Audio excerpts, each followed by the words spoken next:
We still believe the strongest survive. But in the world's deadliest desert, where every living thing must fight to survive, the one that endures is not the strongest, but the one that knows how to adapt or die. Among them are some of the rarest predators on the planet, the desert lions.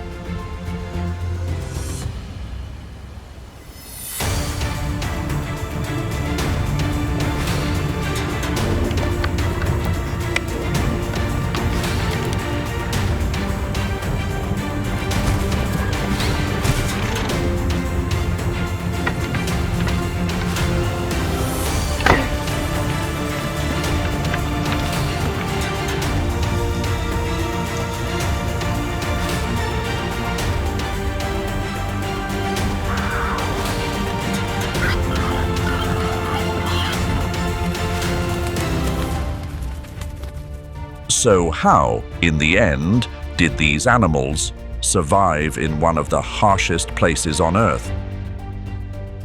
Before we begin, leave a line in the comments and tell me which country you are watching from.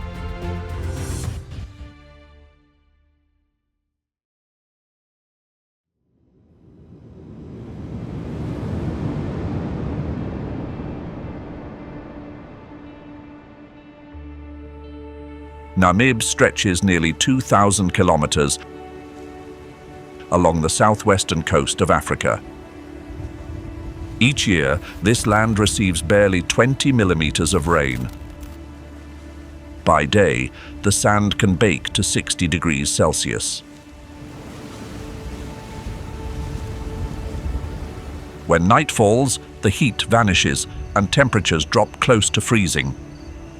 In a single day, every living creature here must endure both a furnace and ice.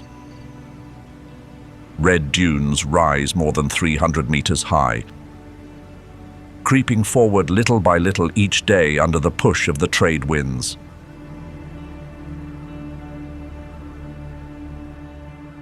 And here is something few people expect.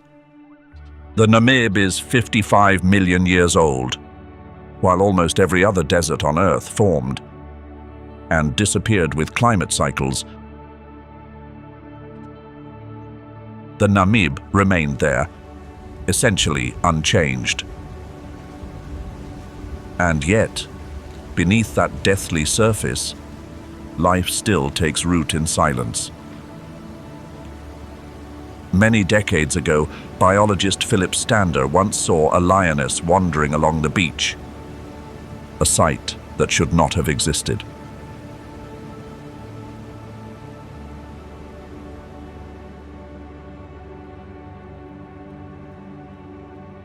And after 40 years, he witnessed the most unbelievable moment of his entire career. The story begins with two orphaned sisters, two lionesses.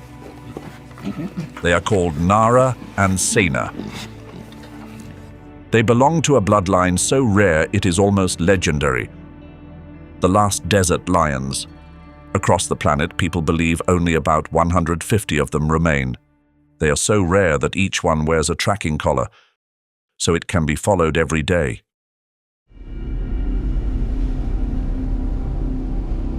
But at this moment, Nara and Sena are trapped in their most desperate situation yet. Weeks have passed without a single full meal. A long, burning journey with not a patch of shade to shelter under. But this route has been etched into the memory of the bloodline, passed down from earlier generations. This is Skeleton Coast, the coast of death. Here, the heat of the desert slams straight into the icy Benguela current. A current of water only 12 degrees Celsius, carrying the cold of Antarctica. The Bushmen called this place the land God made in anger. Along the shore, Hundreds of shipwrecks lie exposed like giant skeletons. And on this deadly coastline, the two lionesses do something no savanna lion knows how to do. They hunt seal.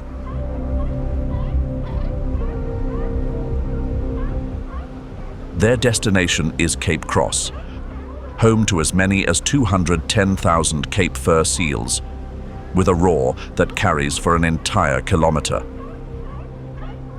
An adult seal can weigh up to 200 kilograms, slow, clumsy, but extremely hard to predict. Nara learns to stalk the one standing apart from the colony, close to the rocks, and especially the one with its back to the sea. The animal that has cut off its own escape route.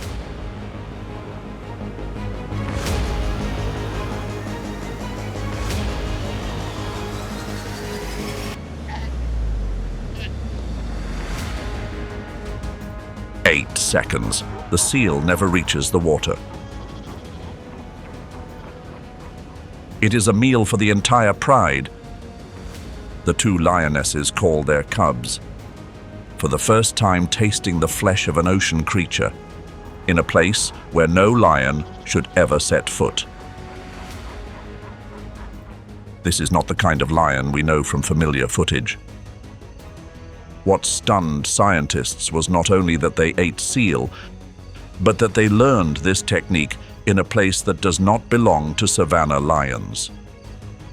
On the grasslands, lions usually live in large prides, but Namibia is too barren. So Nara and Sina can only depend on each other and live as a separate, isolated group. The desert has reshaped their bodies. Longer legs, wider paws, males with thinner manes, enough to walk 50 kilometers a day, and draw moisture from the blood of prey when water is scarce.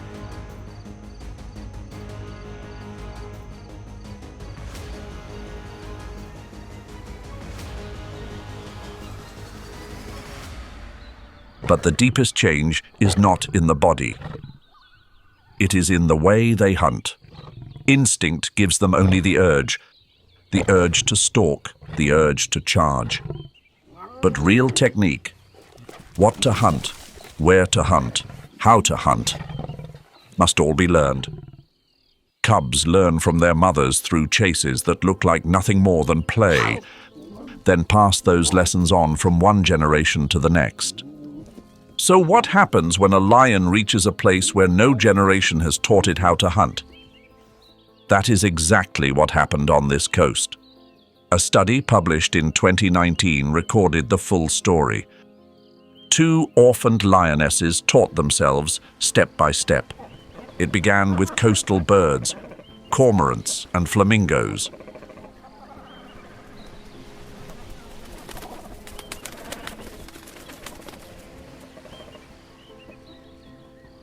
Then they learned to gnaw on seal carcasses washed onto the shore. Next came seal pups, and finally, even adult seals fell beneath their claws. Field data showed that progress with astonishing clarity. At first, they failed more than 80% of the time, but after 12 years of relentless attempts, their success rate jumped to 60%. Step by step, they rewrote the survival manual their bloodline had lost for 35 years. In just 18 months, as much as 79% of their diet came from seals and seabirds. Nara and Sena therefore did more than survive. They connected two brutal worlds, desert and ocean.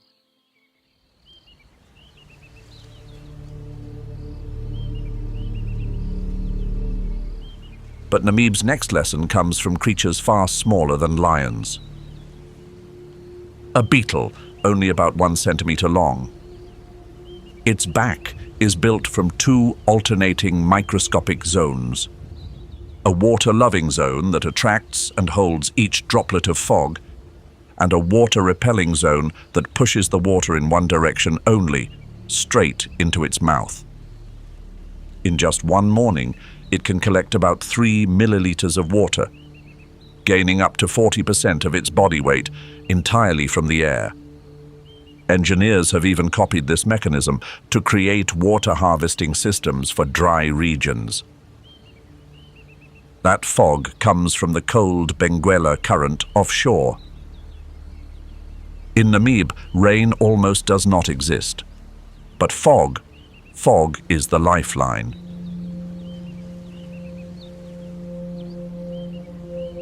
The beetle is not the only creature that knows how to drink from fog. The Namib sand gecko has webbed toes that let it fly across sand without sinking. Its mirror-like eyes catch condensed fog, which it then licks to drink. By day, it digs sand burrows a meter deep to escape the sun and predators. But inside the sand, danger is also waiting. The sidewinder snake buries itself beneath the sand, perfectly camouflaged. Heat-sensing pits on its head detect the warmth of prey from more than a meter away.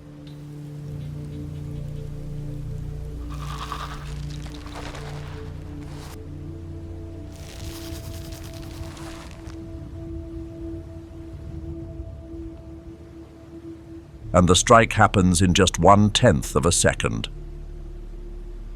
All these tiny creatures are connected by an invisible thread. Fog beetles become food for sidewinder snakes.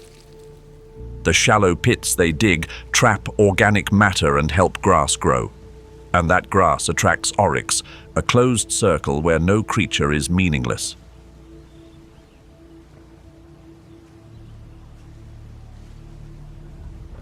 While that tiny world runs its own survival machine. A pause before the heat and hunger speak again.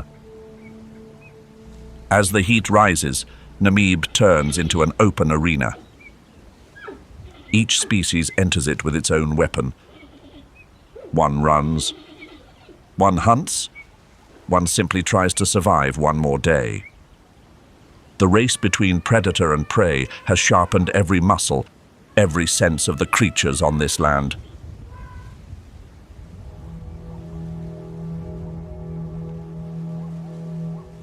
A small antelope, weighing only about 27 to 42 kilograms.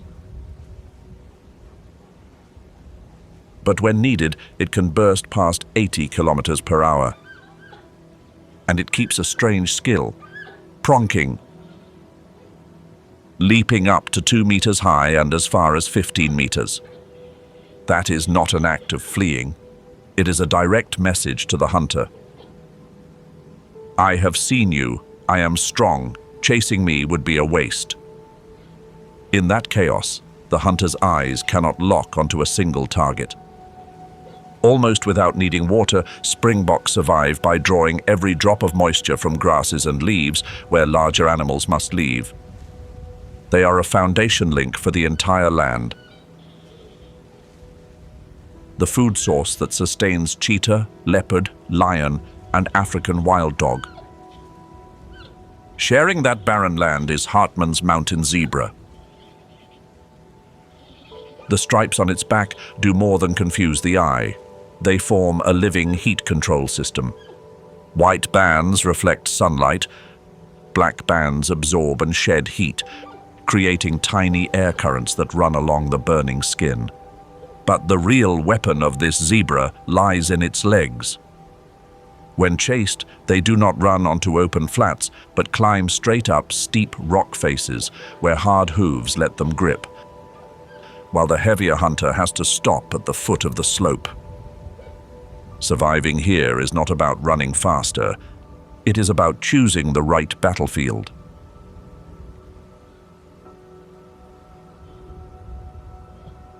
Another answer comes from the Namakwa chameleon. Its two-layered skin lets it turn dark to absorb heat on freezing mornings, then turn pale to reflect heat under the burning noon sun. Two opposite mechanisms running with the rhythm of daylight.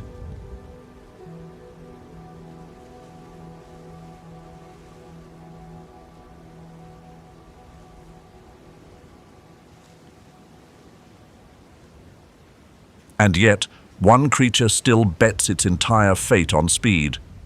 Cheetah. Its body is built for a sprint.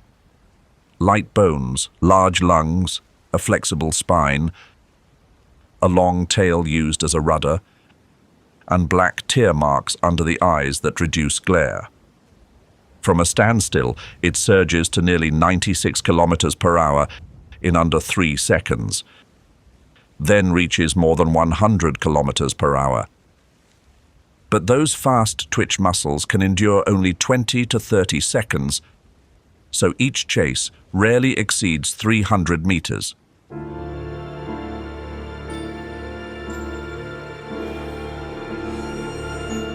So it cannot afford to waste even one chance. Its target now is a herd of springbok grazing in the distance. It stalks in silence, chooses one at the edge, and narrows the distance. So when it bursts out, the distance it must pay for with energy is as short as possible. An explosive sprint, a moment stretched tight as a bowstring.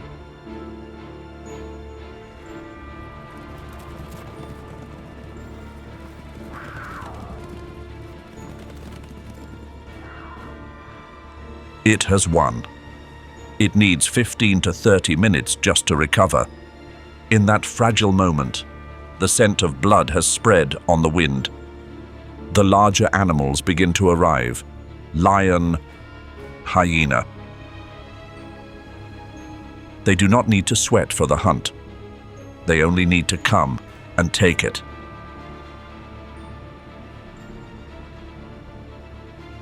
A worn-out cheetah with a weak jaw, small teeth, and a slender body has no chance in a direct confrontation. So it chooses the only sane option: let go and back away. To become the fastest animal, the cheetah traded away fighting power, a delicate skeleton, a weak jaw, claws that cannot fully retract. That is why it often hunts at midday when lion and hyena retreat into the shade, because bringing down prey is only the first half of the battle. Keeping the prey is the more brutal half.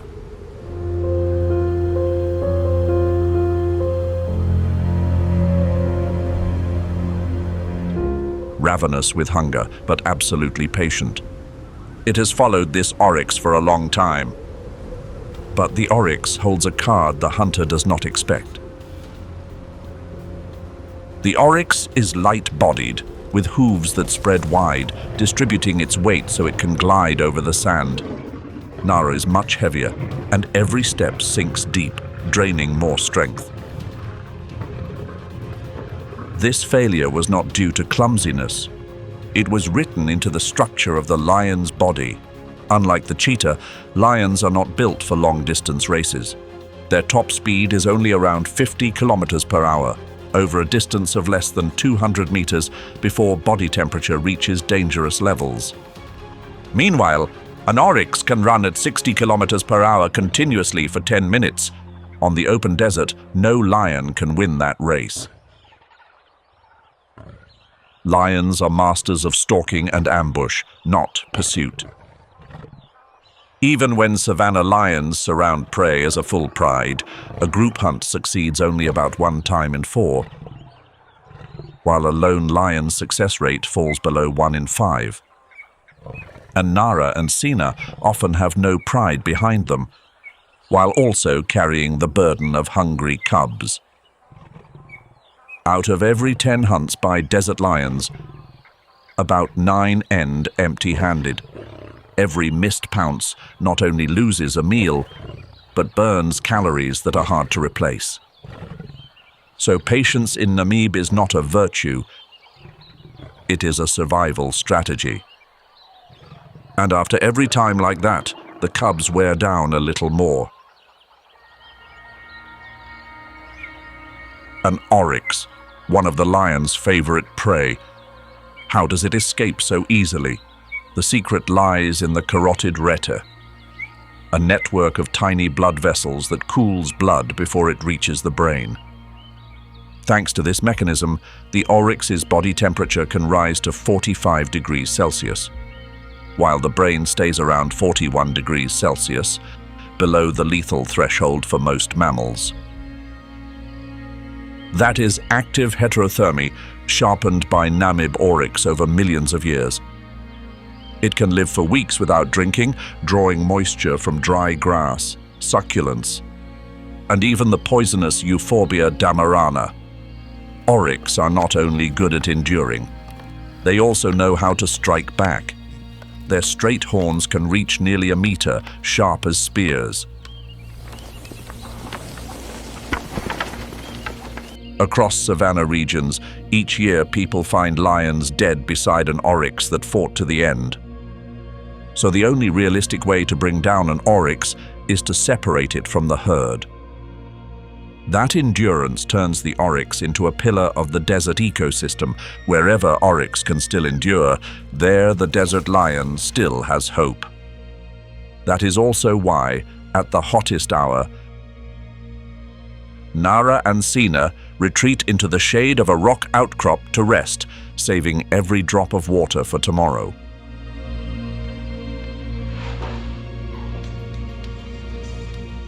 Its greatest weapon is memory, a map of tree roots, underground water, and dry riverbeds from the time it was a calf.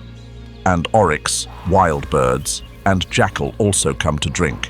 When the matriarch dies, the entire herd loses a living map. In the same way, Nara and Sina must rely on their memory to lead the cubs through the dry season. But the desert has never lacked competitors. Toward the end of the dry season, every predator crowds into the last surviving pockets of life, then begins tearing at the others. This is when Nara and Sina must prove they are strong enough to survive among some of the most dangerous rivals. The first formidable rival is the spotted hyena. Its bite force is estimated at around 4,500 newtons.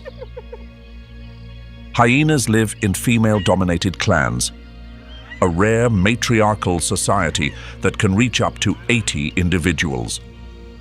And when they gather in numbers, a hyena clan can surround and wear down the will of a lone lion, forcing it to abandon the prey it has just won.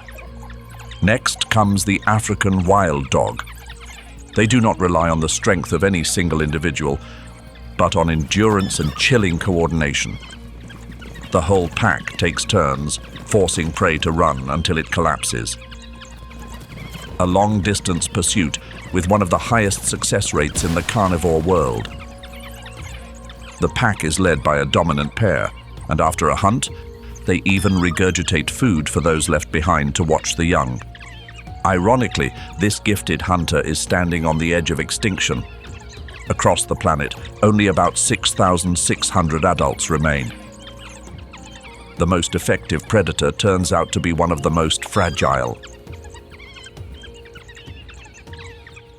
Towering above them all is the Angolan giraffe, up to 6 meters tall.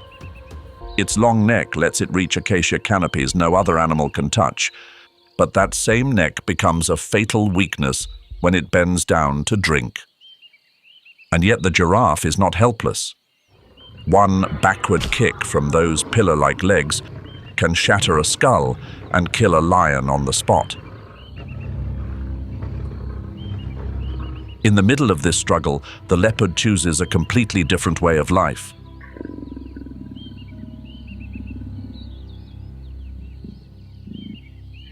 Lions rely on the pride. Hyenas rely on numbers, while the leopard has only itself, betting everything on absolute secrecy.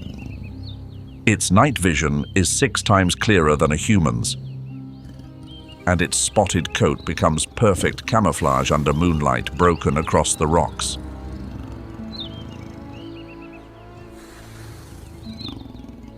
After killing prey, it clamps the carcass in its jaws and strains to haul it up into a high branch. hiding the meal where lions and hyenas can only look up. The leopard does not win by charging into confrontation, it wins by disappearing. But on Skeleton Coast, there is another solitary creature, the brown hyena. Every night, it quietly walks 30 to 50 kilometers along the beach, its sense of smell catching the scent of carcasses from more than a kilometer away. 70% of its food is carrion and leftovers abandoned by others. But it is not merely a scavenger. It is the sanitation system of the entire coast. Because without it, carcasses would pile up, bacteria would explode, and disease would spread through the water. The cheetah chooses speed, the brown hyena chooses opportunity from the dead, and the desert lion chooses targeted patience. No method is absolute, but Namib forces every species to understand its own advantage and commit to it completely. During those endless hungry days, one of the two lionesses encounters a lone hyena. Normally a rival for food, in this desperate scarcity, it becomes a target. Because nature has assigned the two species two different ways of life.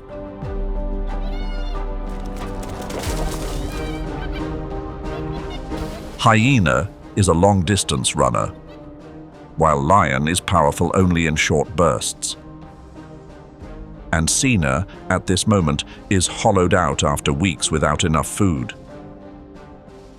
Once again, the pride's hunger grows longer.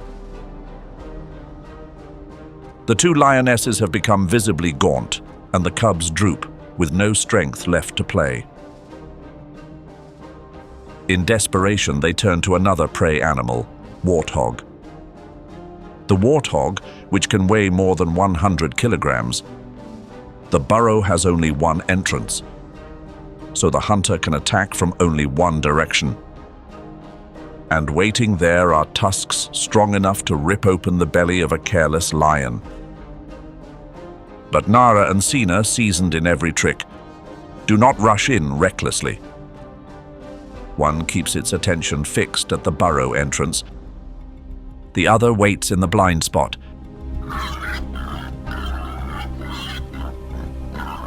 This time, patience is rewarded, even if it is only a meal to keep them going, not enough to truly end the hunger. The dry season tightens to its peak. After too many empty attempts, Nara and Sina understand they cannot win by chasing prey that is faster and stronger than they are. To live, they must pull the hunt onto their own terms.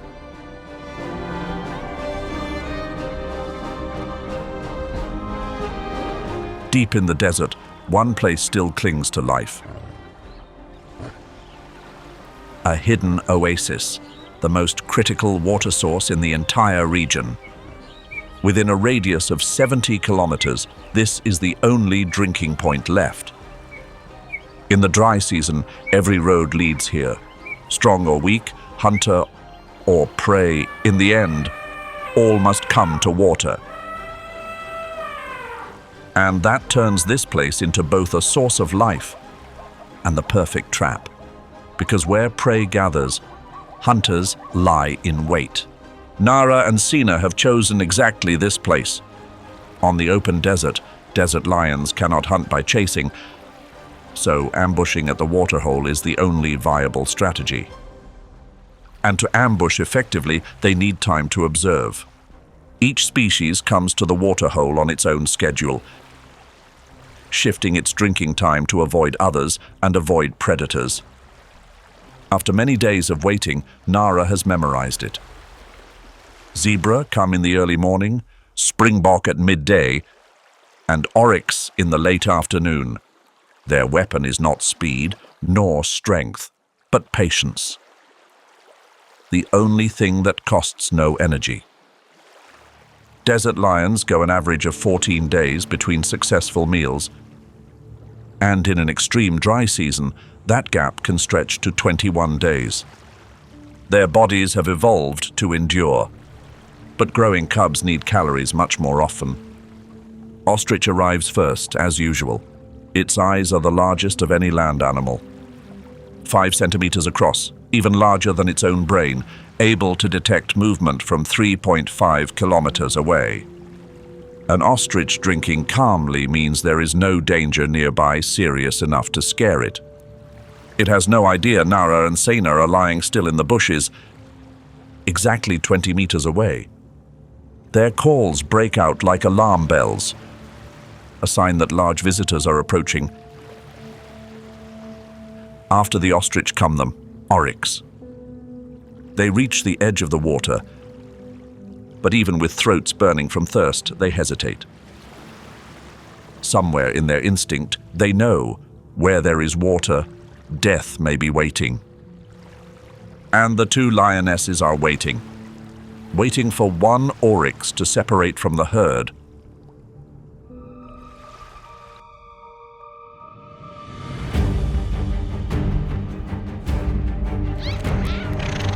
This time, there is no loose sand slope for the prey to escape into. There is no way out. After so many weeks of hunger and thirst, the final hunt has succeeded. But what remains is not a heroic victory.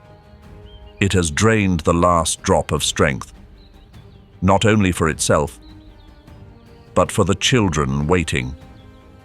That is not simple kindness.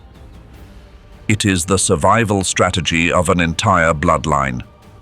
Among the roughly 150 desert lions left in the world, the future of the whole lineage lies in these small bellies, not in 2 adult bodies that have already walked most of their lives. And this is also a classroom. 5 cubs watched the whole thing, eyes fixed on their mothers for 4 minutes before the pounce. The approach angle, the division of positions, the coordination signals. All of it will become their own behavior 2 years later, when their mothers are no longer there to lead them. For the first time in a very long while, Nara and Sena can lie down with full bellies. A rare, peaceful moment, almost heartbreaking. When the full picture of survival appears, Namib shows that no creature exists alone.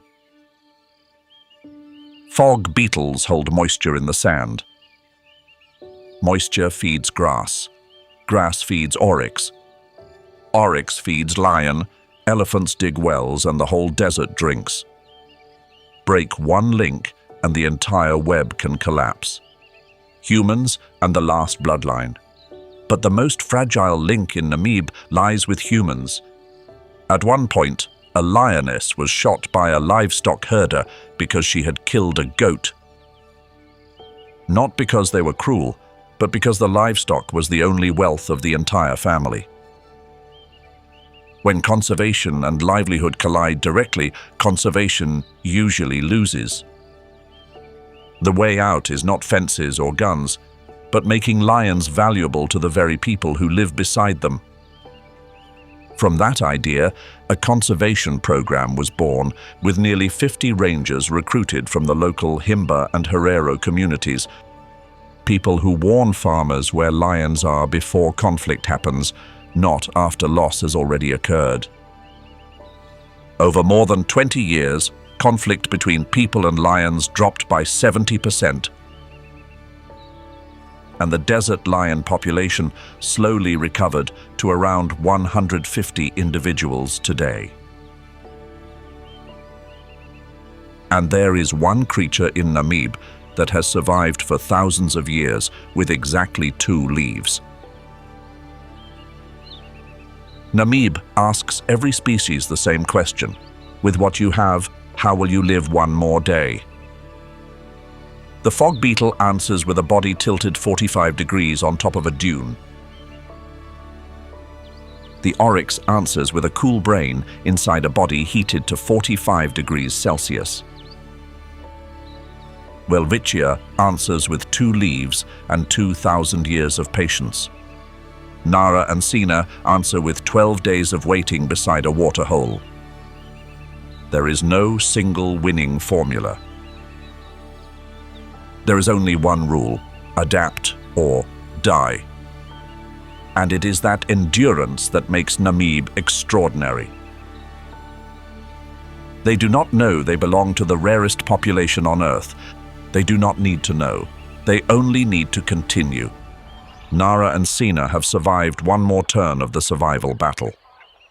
But even with full bellies, their eyes are already watching for prey for the next day.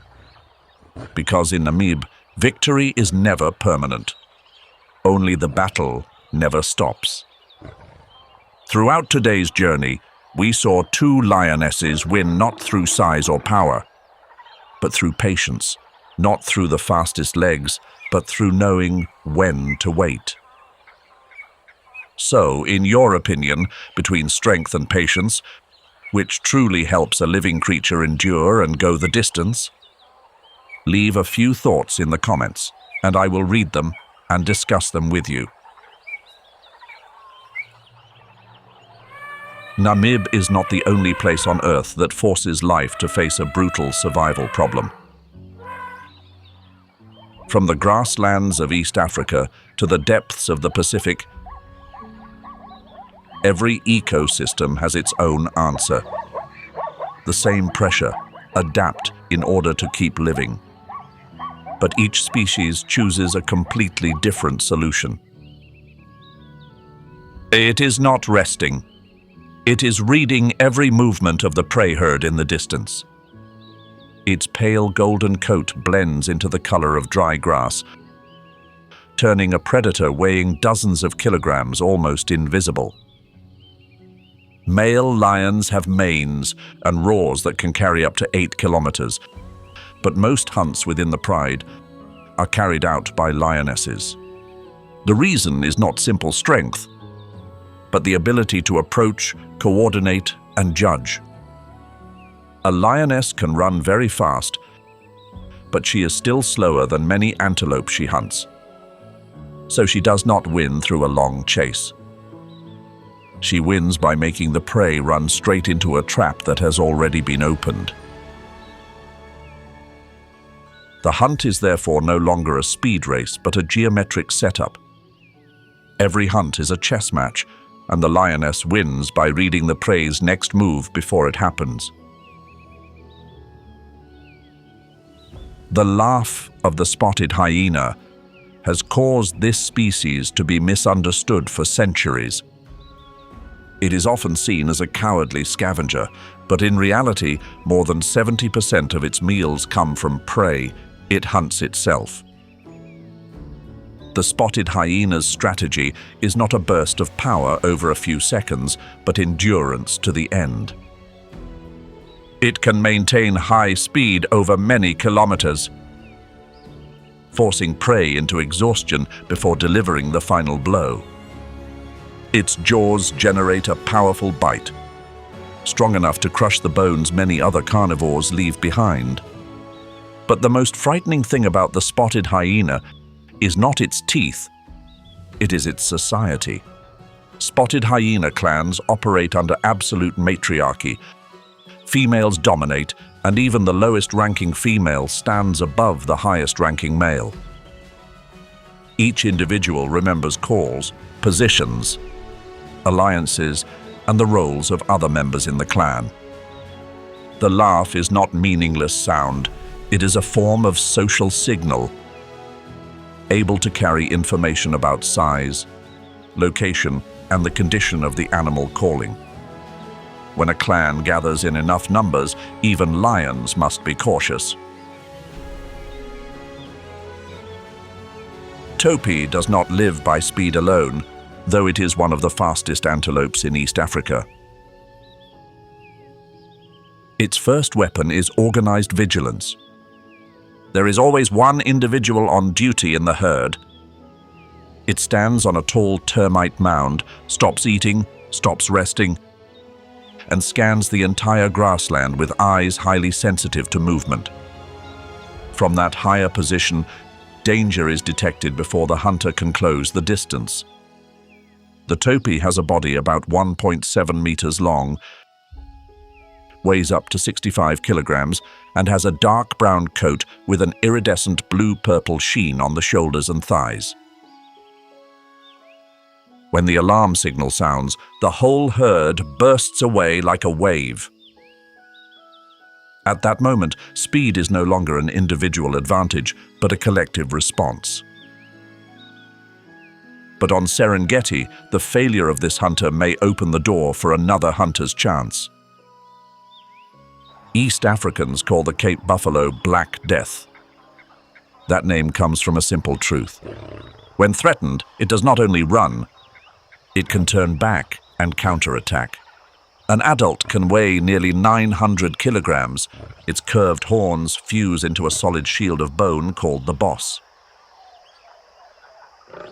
Each charge can turn a body of nearly 1 ton into an extremely dangerous battering ram. But the true strength of the Cape buffalo lies in the herd. When a calf is grabbed by lions, the herd does not necessarily scatter. Adults may turn back, charge straight into the pride, and force the hunters to retreat. Cape buffalo also have a terrifying memory for enemies.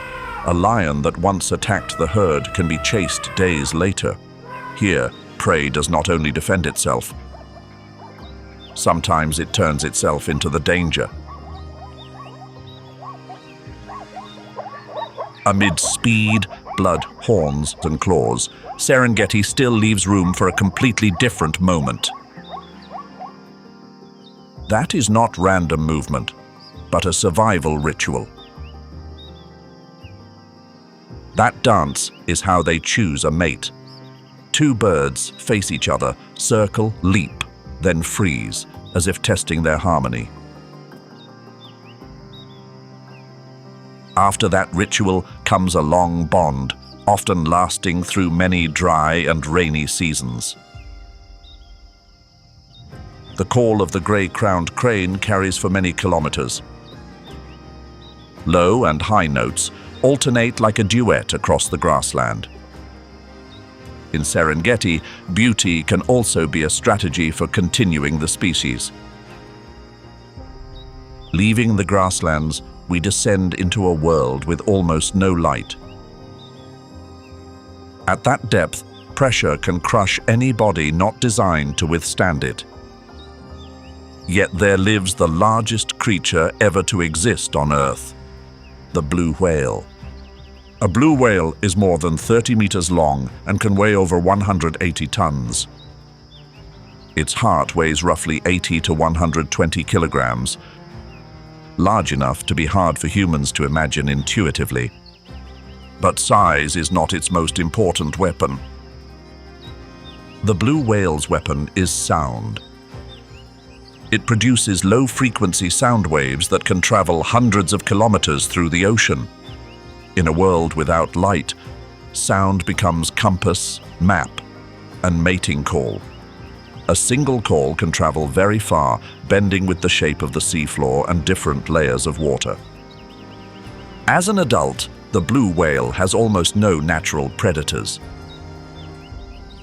It is the ocean's answer to a different pressure, not escaping enemies, but surviving in an environment too vast and too deep.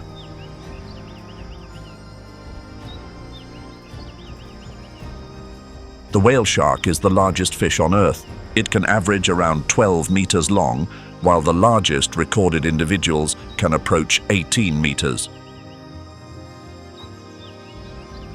A mouth up to 1.5 meters wide makes it look as if it could swallow everything in front of it.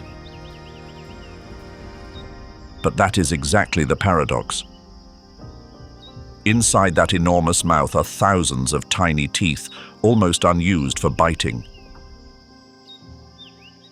The whale shark does not hunt by tearing prey apart.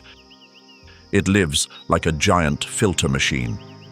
Seawater passes through the mouth, over the gills, then is pushed back out. Plankton, fish eggs, and small prey are trapped as the reward for patience. It needs no explosive speed and no fangs or claws. On a whale shark's skin are unique white spots, like the fingerprints of each individual. Thick skin protects a huge but gentle body. Its answer is simple. Be large enough, slow enough, and patient enough for the ocean to bring food to it.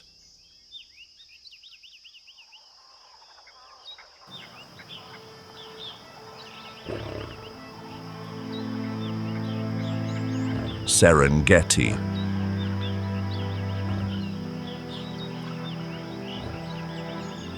A kingdom where shadows pursue and the sun challenges every living soul. But look higher. Above the dust and essence of the plains, another dynasty reigns supreme. This is the Empire of Wings, where these masters of the air call the shots. Within the Mara River basin and the inhospitable alkaline lakes, every drop of water is a promise, yet also a clever ruse.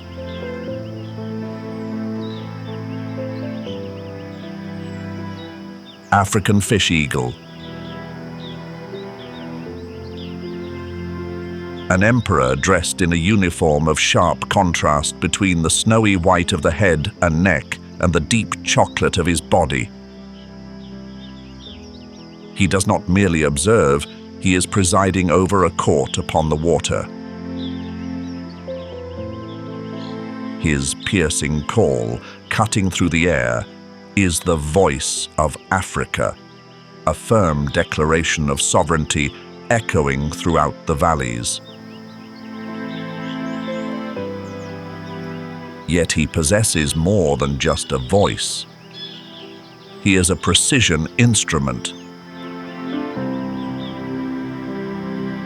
From a strategic high point on the branches near the water, he marks a target, a silver flash beneath the waves. He launches. Gravity becomes an ally. With a plunge at a lightning-fast speed, he thrusts his talons forward like steel pincers. Biological sophistication meets the raw intensity of instinct. Beneath his feet are spicules, small, sharp, and sturdy spikes. They are the iron cuffs of the sky, designed to ensure that once the talons have locked, no slippery fish has a chance to slip away. Fish, water birds, or turtles all fall under his jurisdiction. In the Mara, the African fish eagle does not just hunt. He is reclaiming what belongs to his empire. Life in the water always carries a price, and this king is the ultimate debt collector who clearly rules the roost.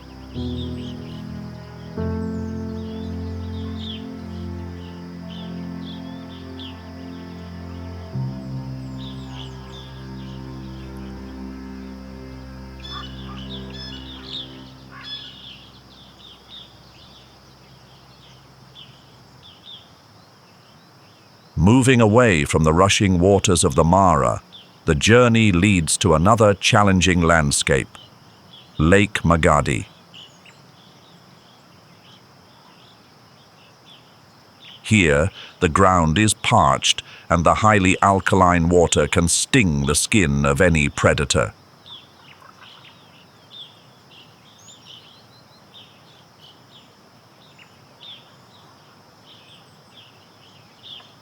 Yet in the heart of this intense environment, a brilliant legion is rising, lesser flamingo.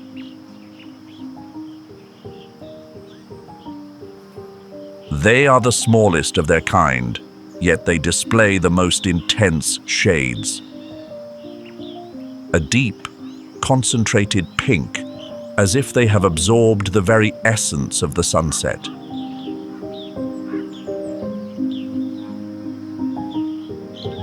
However, this beauty is an illusion. It is not naturally born. It is a beauty that has been borrowed. That pink hue is a declaration of survival, crystallized from carotenoid pigments found in the potent food sources they consume. They transform these substances into glory. Look at the way they bow their heads, a patient ritual of gathering nourishment. The deep crimson beak, nearly black, curves sharply like a scythe of destiny.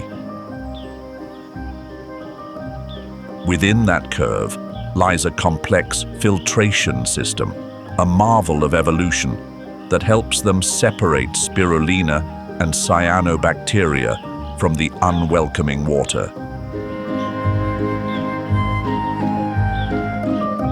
In a place where the towering potential of hydrogen levels could overwhelm most life, the lesser flamingo continues its dance against all odds.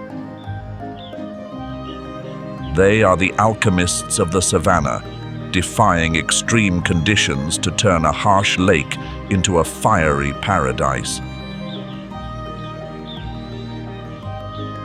In this kingdom, beauty is not for the faint of heart, and their brilliance serves as armor against the severity of nature.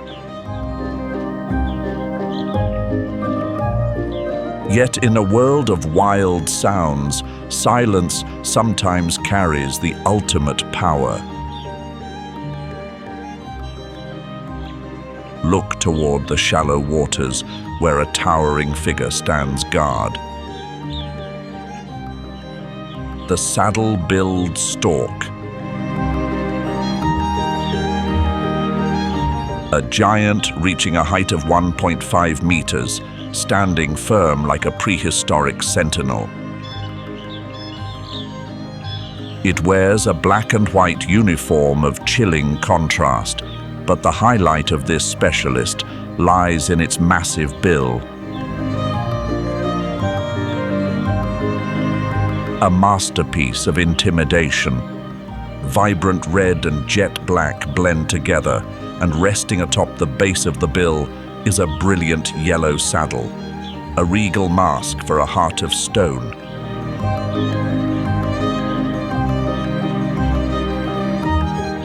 It moves with the rhythm of a phantom, without a sound, without a ripple.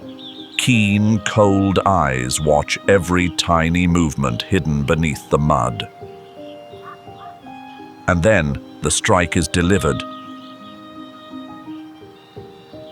The long bill, sharp as a spear, pierces through the natural armor of fish, frogs, or unfortunate reptiles.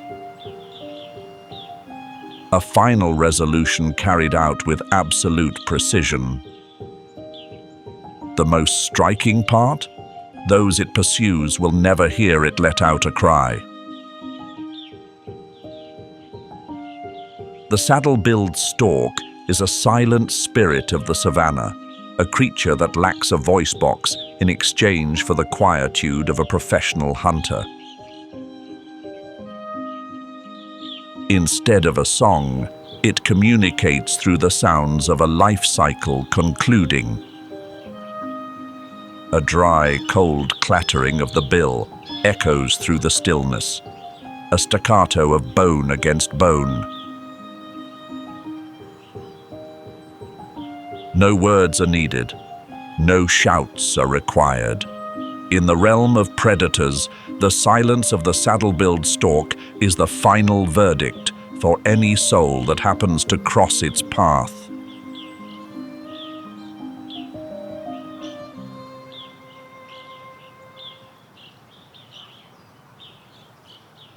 Where the loner finds tranquility, others march like a legion.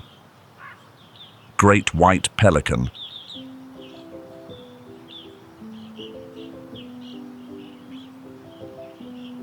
A fleet of living sails dressed in pure white feathers that occasionally turn a vibrant pink as the breeding season takes center stage.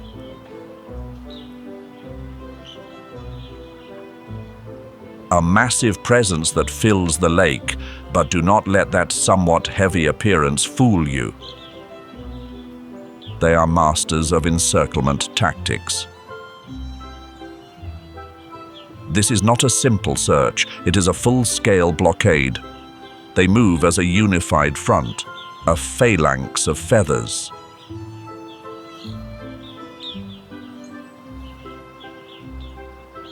By simultaneously beating their massive wings against the surface, they turn peace into a chaotic scene, herding the unfortunate fish into the unforgiving shallows. There is no escape. There is no compromise. And then the abyss opens wide. The vibrant yellow pouch beneath the throat, the powerful gular pouch, can take in 13 liters of water in a single expansion. A massive net of living tissue. Keep in mind, they do not use it to store nourishment like a pantry. They use it to filter through destiny.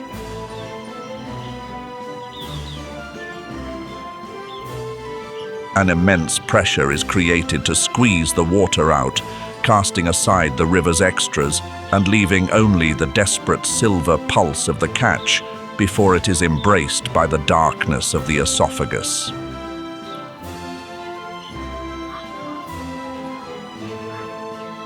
In the Empire of Wings, synergy is the ultimate weapon, and this white legion never lets their catch off the hook when negotiating with fate. While the Pelican legions scour the lake with collective strength, another specialist quietly practices his trade in the murky strips of water. African spoonbill, a pure white phantom, bearing legs and a face as vibrant red as if tinted by the very color of previous resolutions. But look at his equipment. A long, flat bill that flares at the end, a curious creation of evolution. He does not go looking for a catch.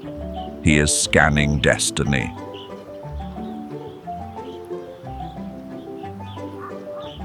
He does not need sharp eyes to see through the thick mud of the Serengeti. Instead, he performs a mechanical dance, dipping his bill and sweeping it back and forth in steady arcs. A true biological sensor. Deep within the outer layer of that spoon-shaped bill is an incredibly sensitive nerve network. An extremely sophisticated living radar system. Just the slightest vibration, a flick of a crustacean or a faint fin pulse of a small fish, is enough to trigger the final verdict. A lightning-fast snap, showing he has the move down to a science.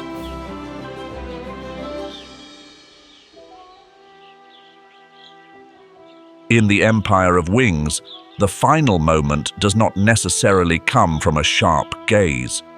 Sometimes it comes from the most delicate touch amidst the murky waters where the shadows hide every mystery.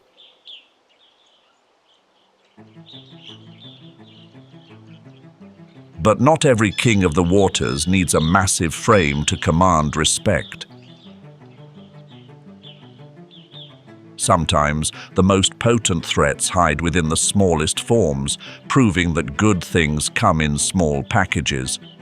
Just 13 centimeters of fierce survival instinct.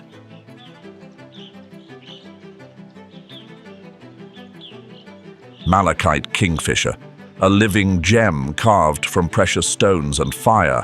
Its back carries a vibrant turquoise hue, contrasting with a belly of fiery orange that mirrors a Serengeti sunset. And crowning its head is a proud black-striped crest, the badge of an elite tracker.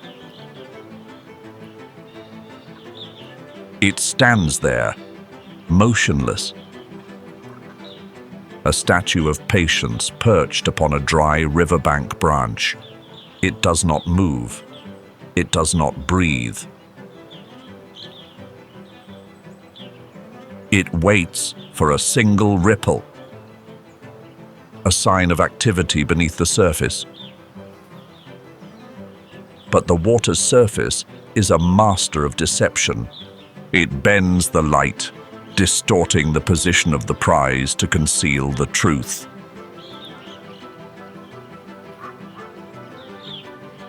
Most hunters would miss their mark, but not the malachite kingfisher. Its eyes possess a biological mastery over the phenomenon of refraction. It calculates the reality behind the surface distortions, identifying the target with millimeter precision right from the air, showing it is a cut above the rest. The plunge happens in a split second. A feathered arrow launched from the bow of instinct. It pierces the surface, a blur of turquoise and orange, and emerges before the ripples can even spread. A fish, an insect larva. A life concludes faster than a blink. Tiny, radiant. But in this kingdom, even a gem can be a highly determined specialist. The waterhole where the jade shines, another dark silhouette quietly emerges as an enigma of the wetlands. Hammerkop. Its entire body bears the earthy bronze hue of soil and stone, a perfect camouflage in the transition between water and mud. Look at its silhouette, a crest extending backward, combined with a heavy bill to cast the shape of a prehistoric hammer. A tool for an ancient trade. He prowls the silent reaches of the shallows and mud. He does not simply wait, he takes proactive action. Using a calculated foot-shaking technique, he sends shockwaves deep into the mud. A tactical disturbance. He forces those in hiding, frogs, tadpoles, and small fish, to reveal themselves before delivering the concluding strike.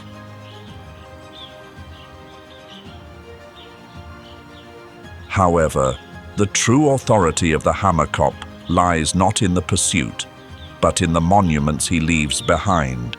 He is the supreme architect of the Serengeti. He does not just build nests, he constructs fortresses, a towering structure reaching 1.5 meters in height, woven from thousands of branches and mud.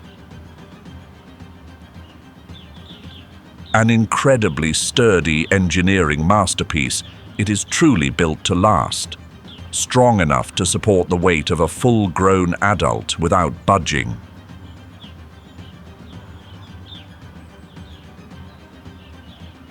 In a land of shifting sands and fleeting lives, the hammerkop builds for eternity. A bronze king in a wooden fortress, the keeper of the secrets of the marsh.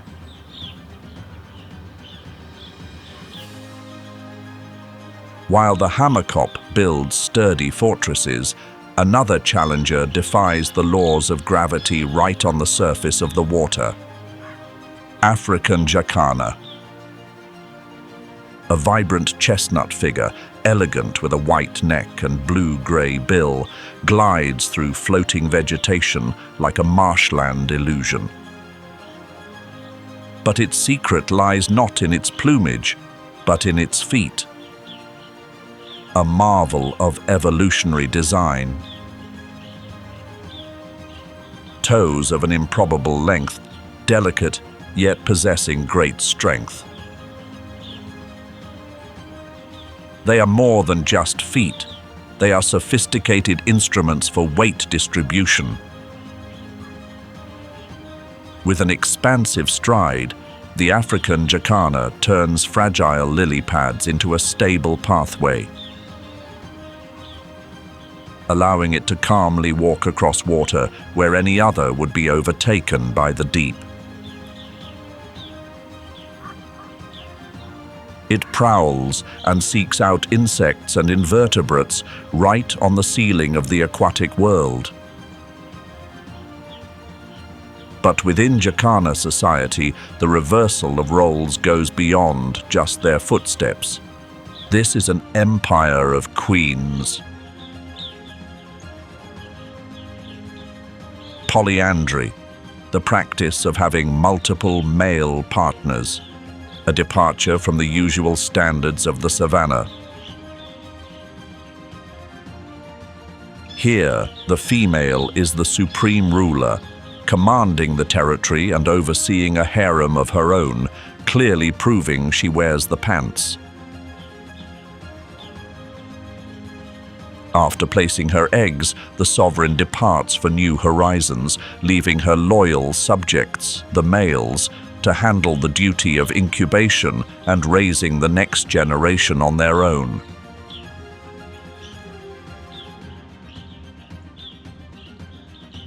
A solitary father protects the lineage in the Empire of Wings, while his queen continues to expand her dynasty.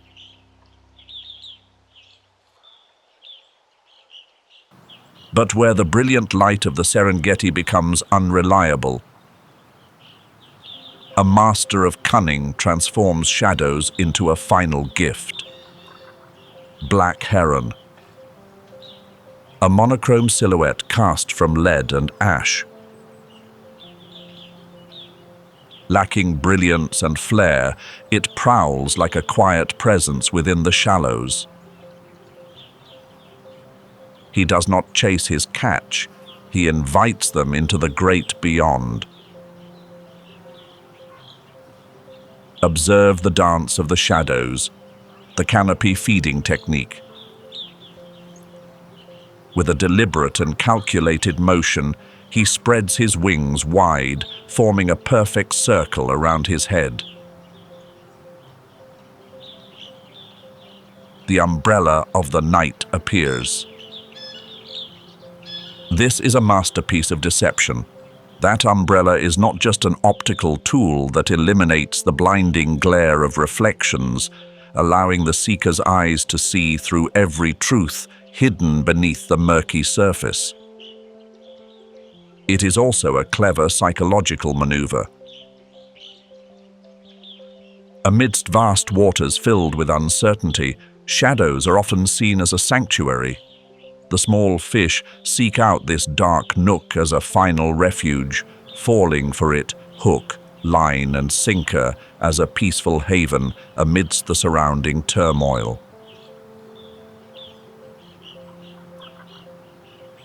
Yet that tranquility is a falsehood, a hidden chamber of finality. Just as the catch finds comfort in the shade, the sharp bill descends.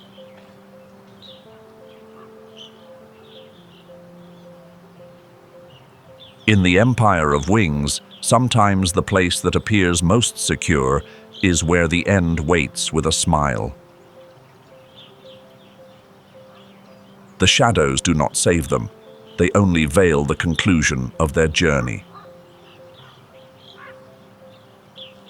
Leaving the hazard-filled waters behind, the frontier of survival shifts deep into the labyrinth of acacia trees and dense thorn thickets. This is the domain of the stealthy ones, where shadows hide discreet resolutions that are every bit as intense, often staying under the radar. The African harrier hawk glides through the canopy like a pale grey phantom, with broad wings and a lone white band cutting across its jet-black tail. But look at the face of this seeker, a patch of pale yellow skin like a soulless mask. When its intensity rises and excitement takes hold, that mask transforms into a vibrant red, a signal that a final moment is drawing near. The African harrier hawk glides through the canopy like a pale grey phantom with broad wings and a lone white band cutting across its jet-black tail. But look at the face of this seeker, a patch of pale yellow skin like a soulless mask. When its intensity rises and excitement takes hold, that mask transforms into a vibrant red, a signal that a final moment is drawing near.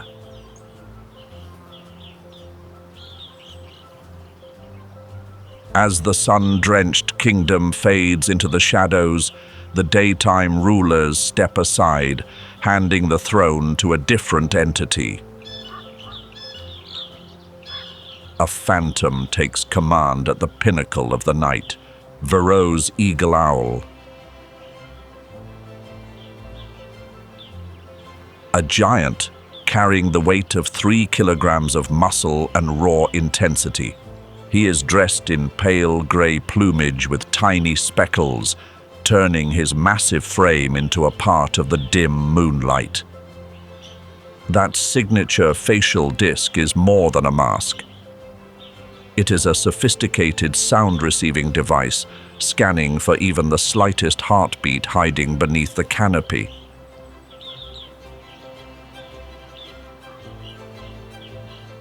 But look at those eyes, the most recognizable feature and the most peculiar, vibrant pink eyelids. A unique signature, a striking mark of nature upon the face of this nocturnal specialist. A pink blink, the last thing a catch might perceive before the shadows descend forever. He is called the Lord of the Night, not because of prestige, but because of absolute quietude. The unique structure of his wing feathers is a masterpiece of sound-dampening engineering, allowing him to glide like a thought, without a sound, without a warning. He approaches his target as an inevitability of fate. And when he descends, it is an irreversible event. Incredibly strong feet deliver a grip powerful enough to conclude the journey instantly. His roster of targets shows no bias, from large insects and other proud birds of prey to even prickly creatures like porcupines or unfortunate young monkeys.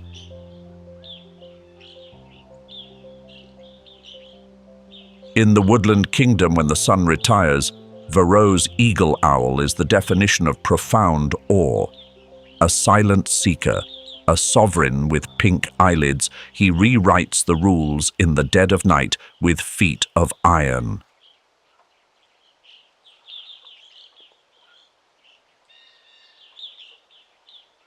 Yet as dawn pierces the night of the Varro's eagle owl, a more radiant dynasty rises from the acacia canopy.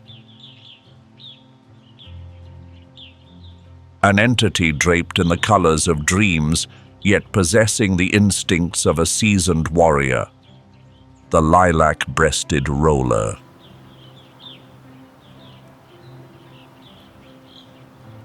It is hailed as one of the most exquisite beings on the planet, a living masterpiece of grandeur within the woodlands. At least 8 shades interweave across that small frame, a proud lilac on the chest, a vibrant turquoise belly, a stoic brown back, and wings of deep velvet blue. It wears the formal attire of a nobleman, but carries the heart of a conqueror. Do not let its beauty pull the wool over your eyes. Upon the parched acacia branches, it perches like a sentry guarding the frontier. Its sharp gaze scans every inch of the earth, waiting for a lapse in caution.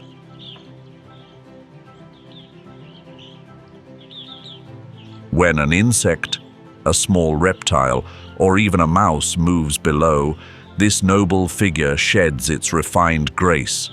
It plunges, a direct and forceful descent, before carrying the prize back to the branch to finalize the catch.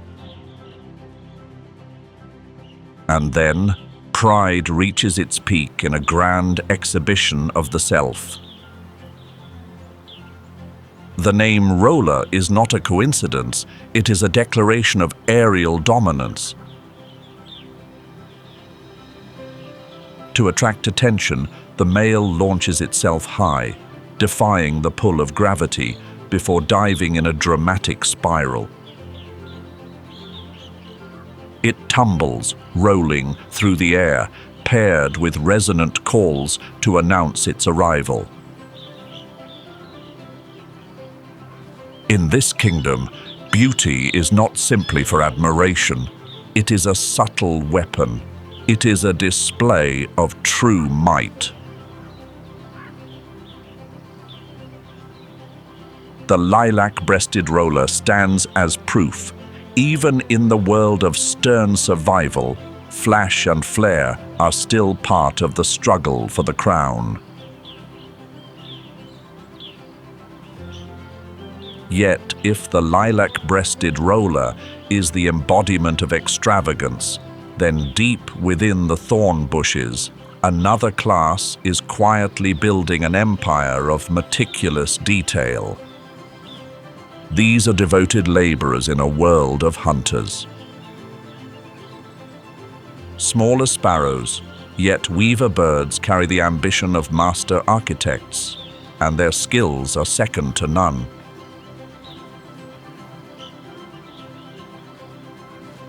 During the breeding season, the males shed their ordinary look to don a brilliant golden formal suit, accented by a mysterious black mask, a perfect appearance to charm their own kind. In contrast, the females remain hidden in simple grayish-brown coats, a wise choice to blend into nature, where standing out often leads to an early departure from this life. They operate as a single, unified entity.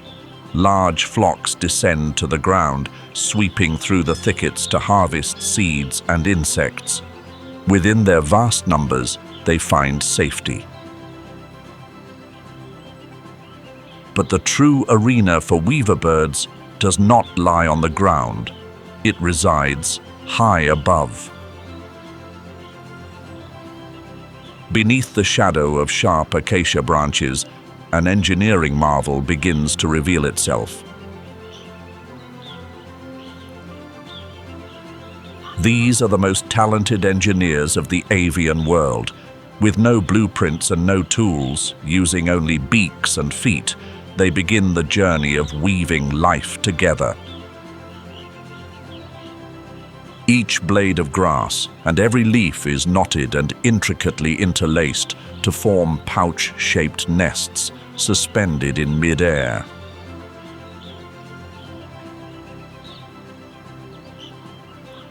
These are not just nests.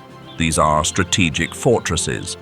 They are hung from the thorniest tips to challenge reptiles, turning a snake's pursuit into an exercise in futility against the acacia's spiked barriers. The knots are impossibly complex, showing an amazing resilience against the fierce storms of the savanna.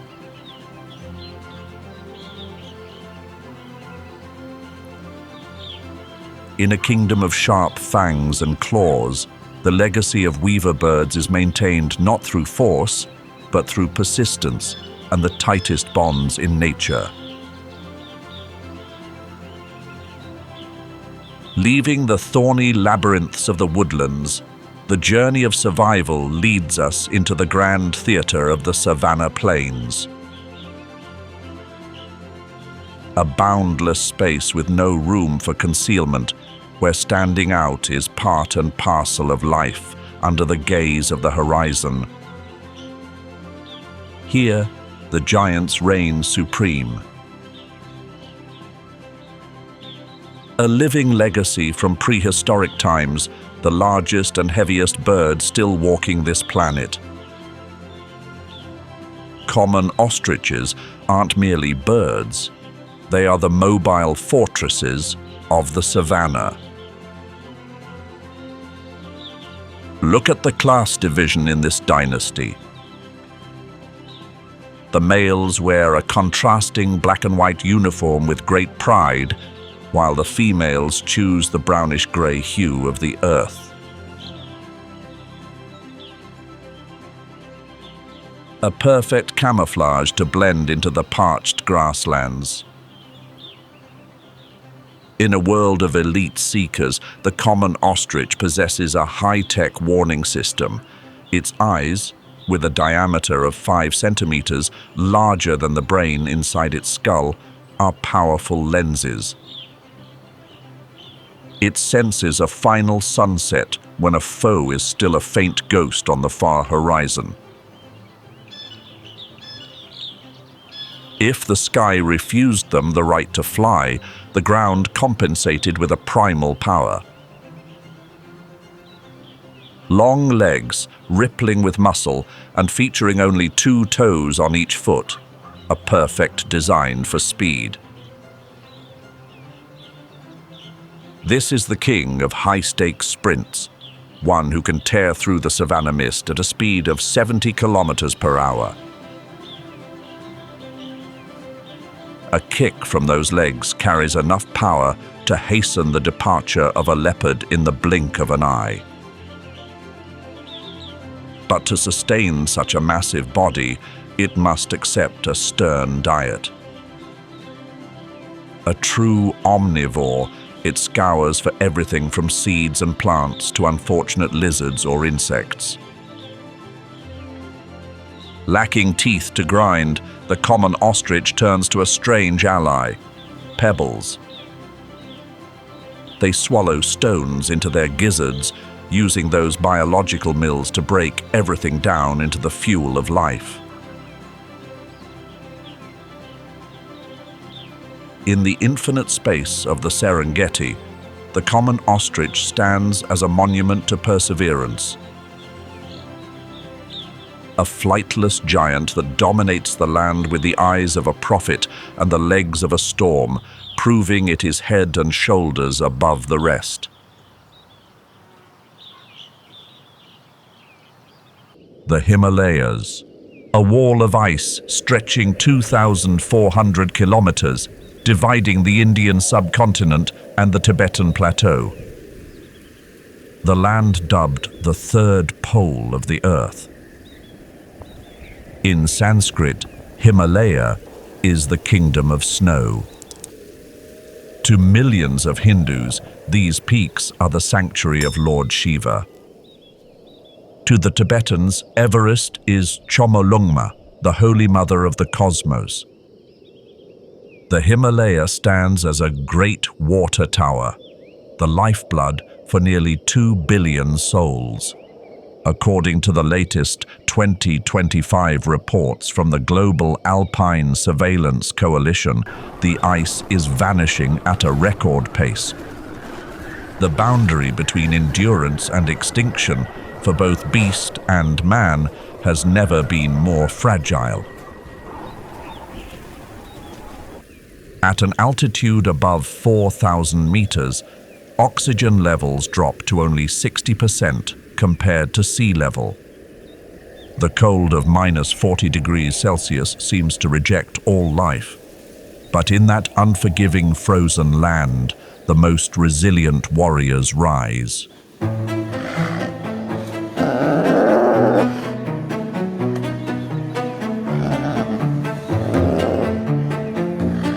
Snow leopard, the most mysterious cat on the planet, the holder of the key to survival at an altitude of 5,000 meters.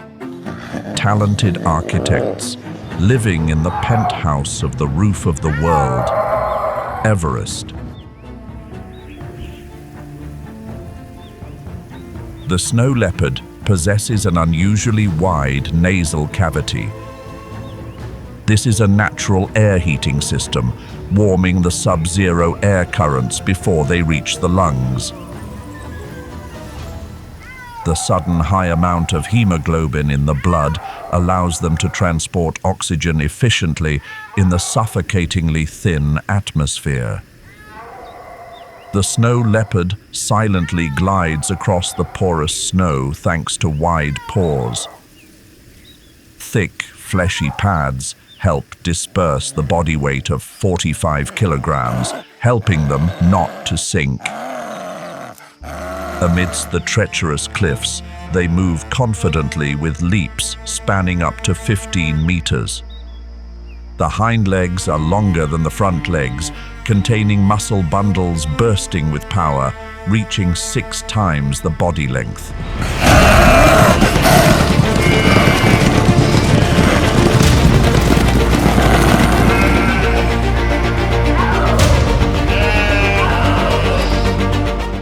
Hunting in the Himalayas equates to accepting risks on cliffs with a 60-degree slope. Gravity here is the #1 enemy, but the snow leopard has turned gravity into a weapon.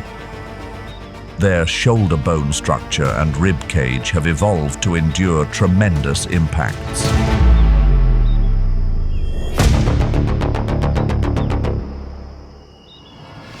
The fur, up to 12 centimeters thick on the belly, acts like a layer of air-cushioned armor. They can survive free falls from a height of 100 meters while locking onto prey. Bones may ache, but the will to hunt never breaks.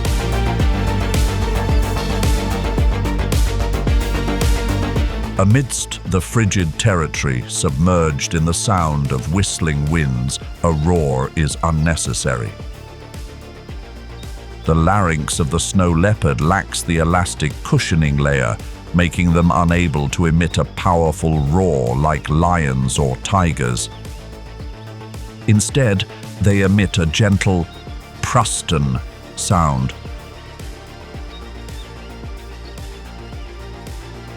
And that makes their prey ambushes become effective to a frightening degree. Yet, the ghost of the Himalaya faces a shadow more terminal than the winter's bite. As the tree line ascends with the warming of the earth, the leopard's ancient territory withers. They are forced into the periphery of man, heightening the friction between the wild and the settled. This leaves a hollow question: the survival of the old law versus the hunger of the new. But the creed of ahimsa, the vow of non-harm, guards the spirit of the heights. Instead of retribution when a life is claimed from the herd, the souls of Ladakh offer it as a tithe to the wilderness, a quiet surrender to the unyielding cycle of the great wheel. And in this vertical arena, the snow leopard has found the most worthy opponent. Bharal, or also known as the blue sheep, a biological puzzle of the Himalayas. They are an intermediate evolutionary link carrying the most superior characteristics of both sheep and goats. The slate-grey fur mixed with a hint of steel blue under the cold sun of the Bharal is a perfect layer of camouflage. But it cannot deceive the vision of the snow leopard with a field of view as wide as 120 degrees. With just a small movement, the prey has revealed itself, and the predator has quickly switched to ambush mode.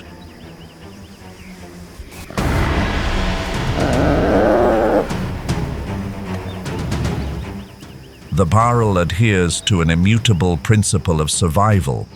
They never stray more than 200 meters from the edge of the abyss. For other animal species, the abyss means death. But for the Bharal, the abyss is a fortress.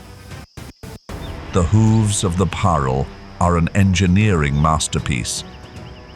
The outer rim is hard and sharp as a dagger, digging tightly into the smallest rock crevices. The inner fleshy pad is soft and elastic like rubber, acting as an anti-slip suction cup. That is why, when pursued, they plunge straight down. The Bharal executes controlled free falls along 90-degree sheer cliffs. They bounce back and forth between rock ledges as narrow as a human hand.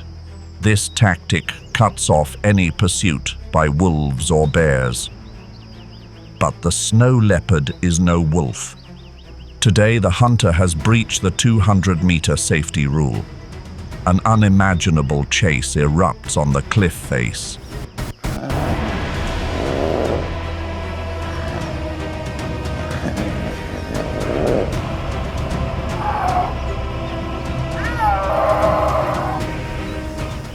The Bharal was merely an elementary test of speed and endurance. The snow leopard's true opponent in the Himalayas belongs to a completely different class.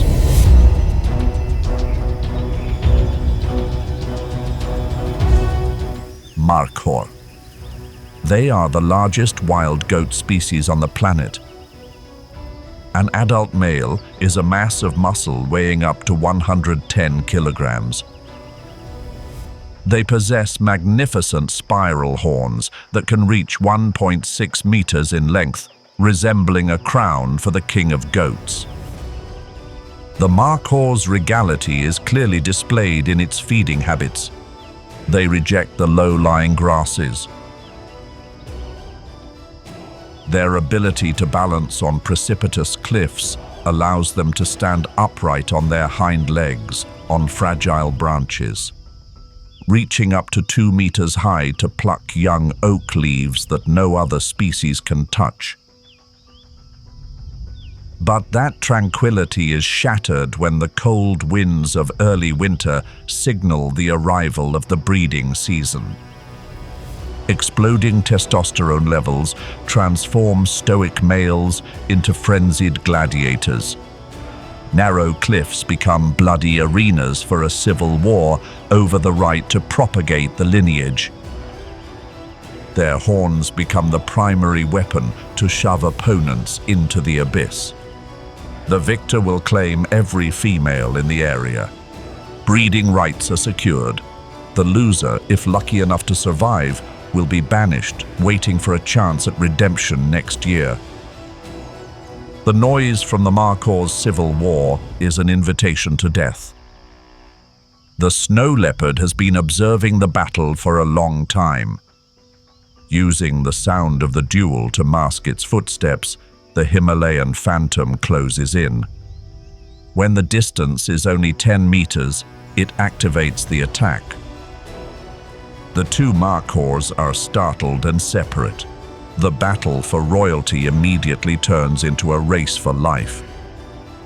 The snow leopard selects the larger male as its target, hoping for a lavish feast. But the snow leopard has underestimated its prey. Markhors are superb long-jump athletes. An 8-meter leap across a ravine is enough to shake off the predator.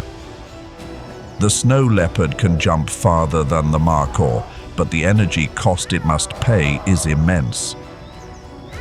Typically, it will only leap across a ravine to deliver a decisive blow when confident of a certain victory. Meanwhile, the markhor possesses immense stamina, capable of leaping and changing direction continuously. The predator decides not to gamble on that risk and turns away. Whose cliff navigating ability impressed you more? The snow leopard, the barrel, or the markhor? Leave a comment below. Having lost the markhor, the snow leopard seeks out the Himalayan tahr, the tenacious warriors of the cliffs. They are the embodiment of raw, muscular power. The mane, rough, surrounding the necks of adult males has earned the Himalayan tahr the title Lion of the Snowy Mountains. In winter, this mane reaches maximum growth, extending down to the knees. It is both a sign of dominance within the herd and a biological shield. The thick fur helps protect the throat, the most vital weak point, from the deadly bites of snow leopards or wolves. The tahr lives at a slightly lower altitude than the barrel, about 2,500 to 5,000 meters. The terrain here is a chaotic mix of sheer cliffs and dense vegetation. To conquer this terrain, their hooves feature a special structure with a soft core, elastic like rubber to adhere to the most slippery rock surfaces. The friction generated is sufficient to hold a 90-kilogram body firm on a 60-degree inclined rock ledge. The snow leopard does not miss the second chance, but the tahr's reflex is faster than a blink. Lacking the momentum to leap far like the markhor, it plunges straight down the sheer cliff below. It runs on the wall thanks to 4 legs working independently, seeking footholds only as small as a coin. The snow leopard stops right at the very edge of the precipice. It looks down at the prey standing steadfast in a place where gravity should have won. For the Himalayan tahr, no cliff is a dead end. There are only paths that the predator dares not follow. The snow leopard is the lord of the cliffs, but the Himalayan sky belongs to the rule of another tyrant, Golden Eagle, the holder of absolute power from the rarefied atmosphere. In the Altai reaches, the eagle hunters uphold a millennium of ritual, binding these sky tyrants to the pursuit of the fox and the wolf. It is a covenant of mutual reverence. Man requires the sentinel's vision, and the tyrant seeks sanctuary within man's reach against the iron winter. This is a flying war machine with a wingspan of up to 2.2 meters. They miss no detail thanks to eyes with a photoreceptor cell density 5 times that of human eyes. From an altitude of 3 kilometers, they can detect the slight movement of a hare or a marmot. When the target is locked, the golden eagle transforms into a living missile. Utilizing gravity, they execute a dive with a terrifying velocity of 320 kilometers per hour. As they rush close to the prey, curved talons 6 centimeters long, sharp as daggers, immediately extend. The grip force of the foot reaches up to 400 pounds per square inch, 10 times stronger than the hand force of an adult man. They are strong enough to crush the prey's skull immediately, snuffing out life before the victim even feels pain. However, the ambition of the golden eagle doesn't stop at small prey. They possess incredible lifting power. A 5-kilogram eagle can hoist prey weighing twice its own body weight into the air. But if the prey is too heavy, like a young goat, they resort to a brutal ruse. They seize the victim and drop it in a free fall down the cliff, letting gravity finish the job. The relationship between the golden eagle and the snow leopard is a tense symbiosis. Eagles frequently monitor the snow leopard's footsteps from above. After the snow leopard is sated and departs, the golden eagle will be the first to touch down. They are powerful, carcass-cleaning guards. Their presence intimidates all other scavengers. Red-billed choughs or bearded vultures must all give way before the king's wingspan.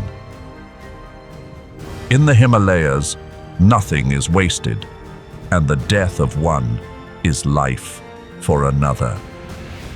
In Tibet, the bond between the golden eagle and the vulture transcends the simple hunger for the kill. These avian titans are revered as the sacred sentinels of the final rite, the sky burial. They carry the fallen vessel into the deep azure, closing the final circuit of existence, surrendering one's essence to sustain the living.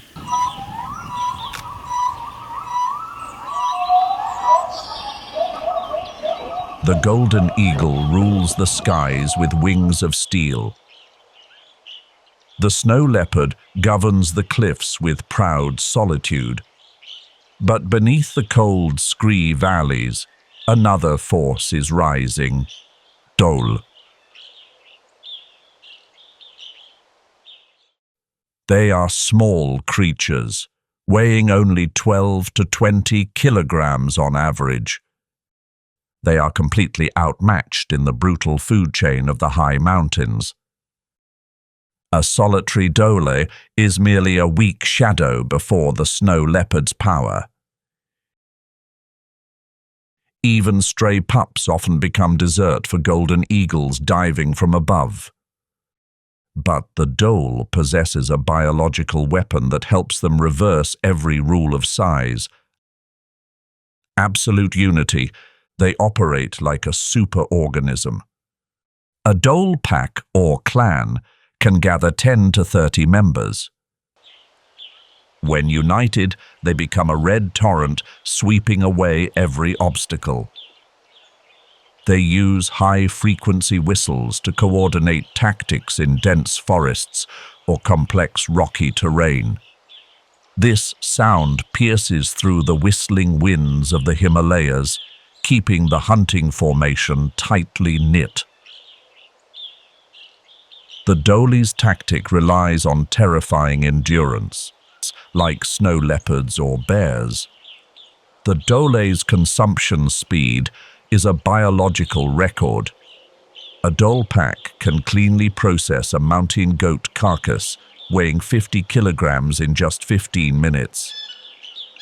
The power of the pack is so immense that even the snow leopard must be wary. An aggressive dhole pack can easily drive away a snow leopard to steal prey.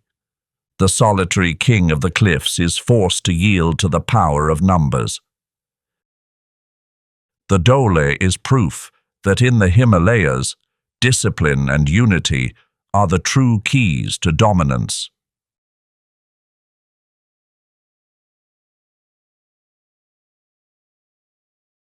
Thus, the ascent of the dhole coalition is branded a plague upon the herds. Without them to enforce the old law upon the grazers, the fragile skin of the Himalaya would be stripped bare. The mountainside would yield, unmaking the civilizations that rest in the lowlands. In the wild, there are no villains, only the vital links that bind the world to its equilibrium.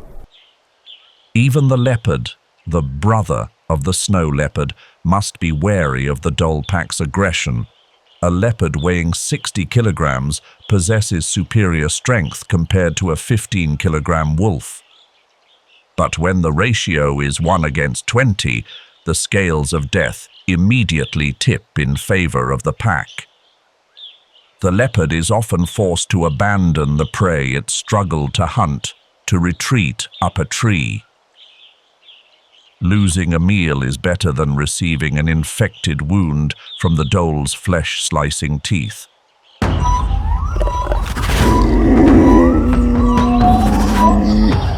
The parallel existence of the leopard and snow leopard in the Himalayas is a prime example of the phenomenon of altitudinal partitioning. The invisible boundary lies at the tree line, an altitude of about 3,000 to 4,000 meters. Above is the grey rock kingdom of the snow leopard. Below is the deep forest territory of the leopard. Although sharing the same Panthera bloodline, evolution has sculpted them in two distinct directions. The snow leopard has smoke-colored fur with rosettes, large and faint, helping them blend into the rough granite structure. Conversely, the leopard dons a brilliant golden coat with small black spots, simulating the dappled sunlight filtering through the forest canopy. The snow leopard's body is designed for balance and long leaps, while the leopard is the crystallization of pure muscular strength. They possess immensely developed neck and shoulder muscles. This is the necessary condition for them to drag prey weighing twice their body weight up a 10-meter-high tree.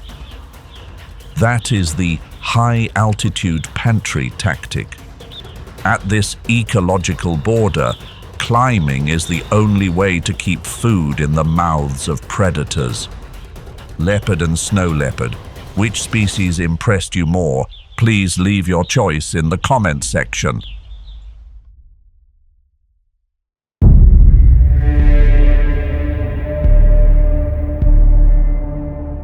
This is the third largest cat species in the world and the #1 giant of the Western Hemisphere. An adult male jaguar is a fur-covered tank weighing up to 100 kilograms. Their muscles are much denser and more compact than the slender body of the cougar. The territorial division between these two cat species is the result of a brutal biological war. The jaguar possesses the strongest bite force in the entire cat family relative to body size. Their jaws generate terrifying pressure up to 1,500 pounds per square inch, double the bite force of the African lion, and triple that of the cougar. The jaguar's canines can pierce straight through the temporal bone and crush the prey's skull. They can even bite through turtle shells or the armored skin of caimans like biting a cracker. Against that destructive power, the cougar has no chance of winning in a head-on confrontation. Pressure from the jaguar has pushed the cougar higher. They are forced to adapt to precipitous cliffs, arid deserts, and biting cold. The humid, rich lowlands belong. Their presence is an absolute boundary. One rules the deep green hell. The other dominates the grey stone paradise. Two kings, two thrones, and a border drawn by the power of deadly jaws. Jaguar and cougar, which predator do you prefer? High above in the sky, the Andean condor has observed a battle between the jaguar and cougar. This is the heaviest flying bird on the planet. An adult male can reach a weight of 15 kilograms. A wingspan of 3.3 meters turns them into the greatest biological gliders. The condor is a master of the art of flying without flapping. They only flap their wings about 1% of the total flight time, mainly during takeoff or landing.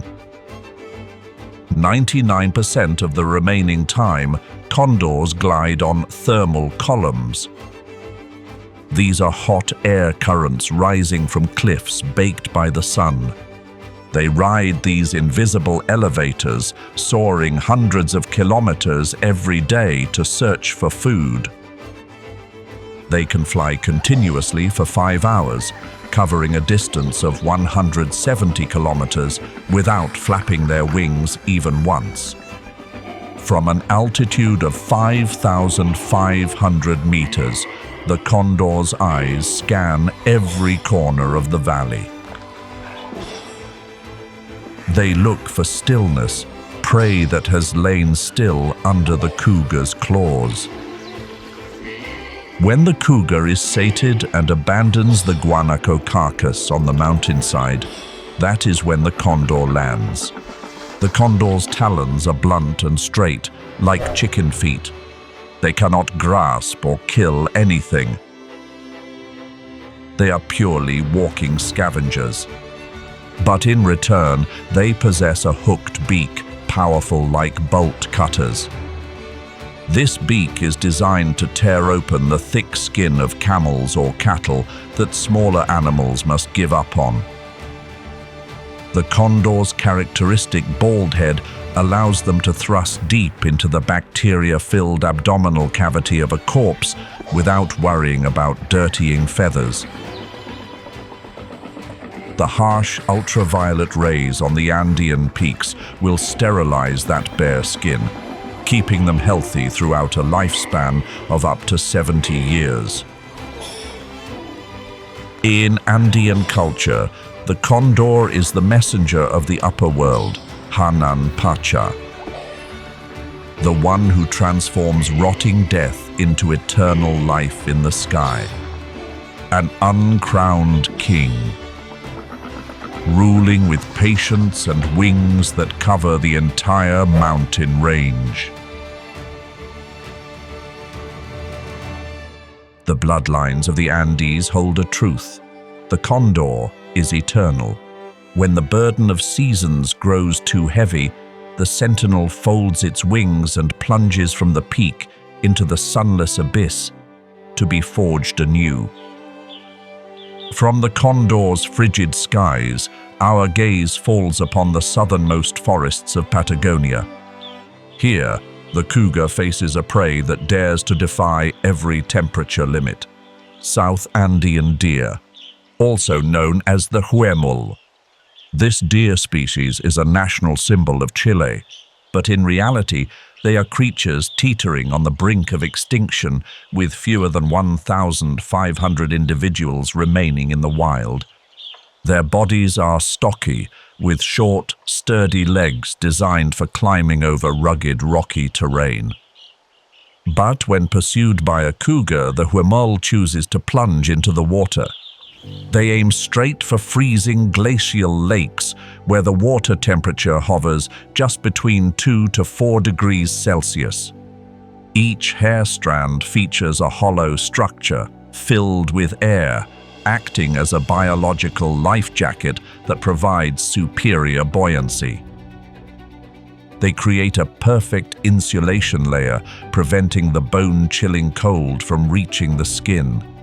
The cougar, no matter how powerful, carries within it the feline's primal fear of water, and more importantly, they lack the thermal armor of the huemul. The hunter stands helplessly on the shore, watching the prey glide effortlessly amidst the drifting ice. For the huemul, the deadly water is a fortress of life. The huemul finds life in icy waters. But on the arid plateaus above the snowline, water is a death sentence. Here, survival depends on staying absolutely dry. That is the law of the chinchilla. These tiny creatures are actually the thermal tanks of the Andes.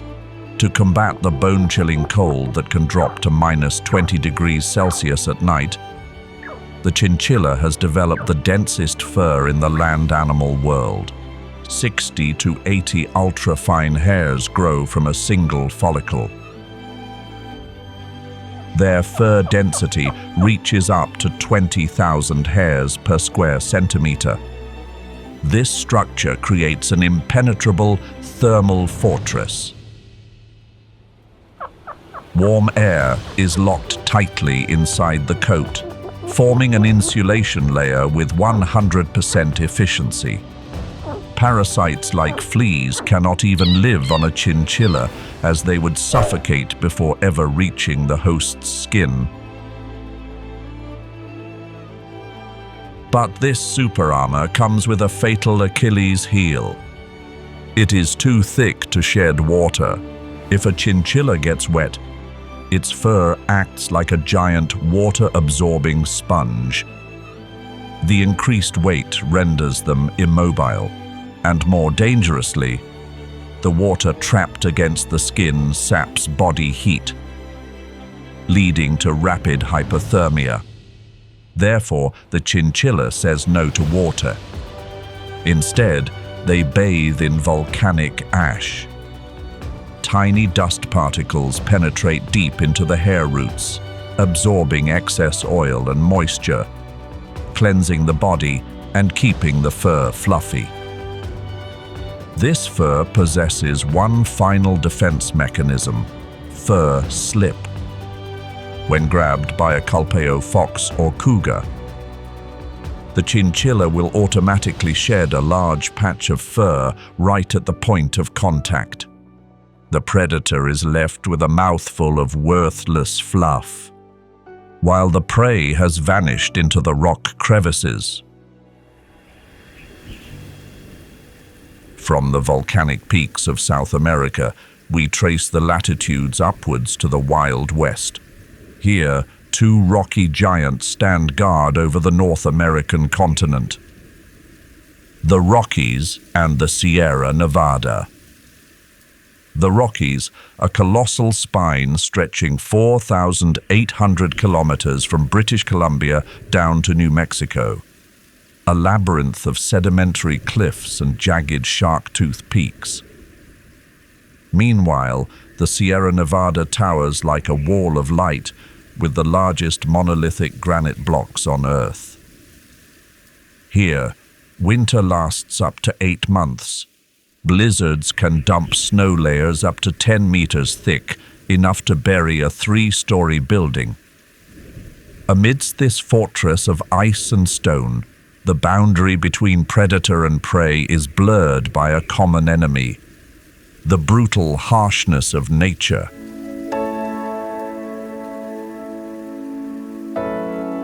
The mountain goat is one of the few species daring to challenge that harshness. Their habitat consists of 90-degree vertical granite cliffs. There, the smallest mistake leads to a bone-shattering death in the abyss thousands of meters below.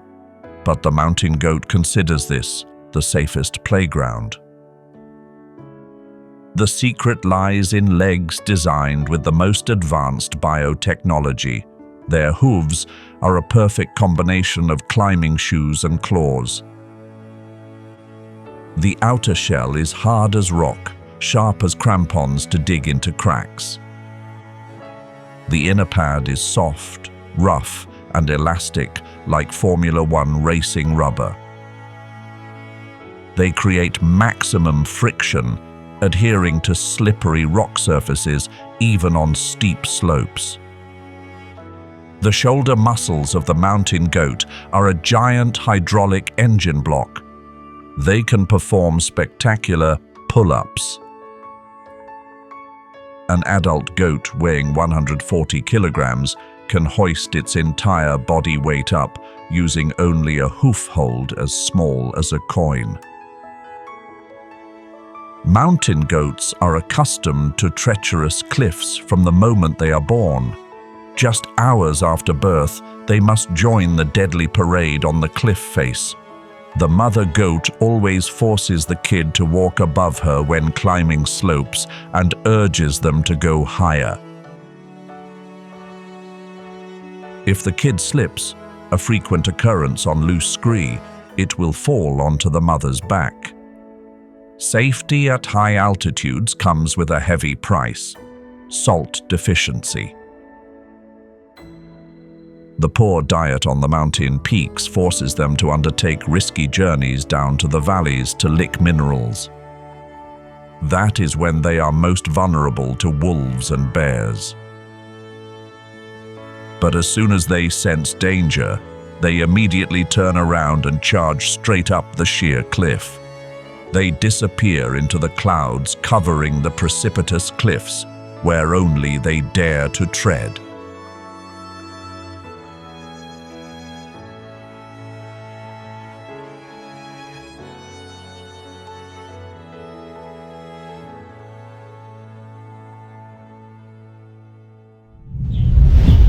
The cliffs of the Rockies and Sierra are also home to the bighorn sheep. They are armored tanks designed for extreme physical collision.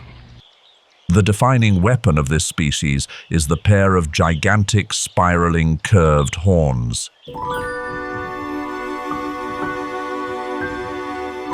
On an adult male, these horns can weigh up to 14 kilograms. Heavier than the entire rest of the skeletal system in the body combined. When autumn dyes the valleys gold, the hormone testosterone turns stoic males into ticking time bombs. The mating season, the rut, begins. No mercy, no feints. Two males rush at each other at velocities up to 40 kilometers per hour. The moment of impact creates a terrifying sound echoing up to 1 kilometer in the thin, high-altitude air. The force, measured at the point of contact, reaches up to 3,400 newtons. But the bighorn sheep simply shakes its head and steps back to prepare for the next round. The secret of this immortality lies deep inside the skull. Biological engineers call it the honeycomb structure. Their skull consists of 2 layers of hard bone sandwiching a complex layer of porous, spongy bone. This spongy bone layer acts like the crumple zone of a modern car. It compresses upon impact, dissipating the shock force before the shock wave reaches the brain. Simultaneously, the horns made of highly elastic keratin also act as natural shock absorbers. This protection mechanism is so perfect that the bighorn sheep's brain barely moves within the skull upon collision. They are completely immune to concussions. A battle between 2 males can last up to 24 hours, with hundreds of consecutive headbutts. The winner takes all: territory, food, and the right to propagate the lineage with the entire harem. The loser trudges away with a bruised ego, but an intact skull.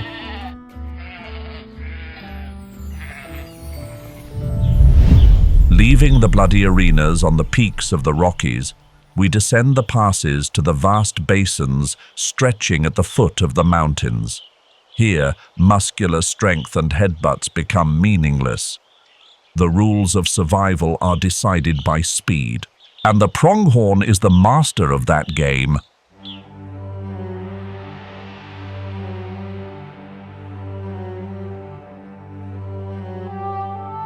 The pronghorn is the sole survivor of an ancient animal family, Antilocapridae, endemic to North America. They are dubbed the speed phantoms of the prairie. This is the second fastest land animal on the planet, ranking only behind the cheetah. they can activate a maximum velocity of up to 98 kilometers per hour. But unlike the short bursts of the cheetah, the pronghorn is a durable long-distance supercar.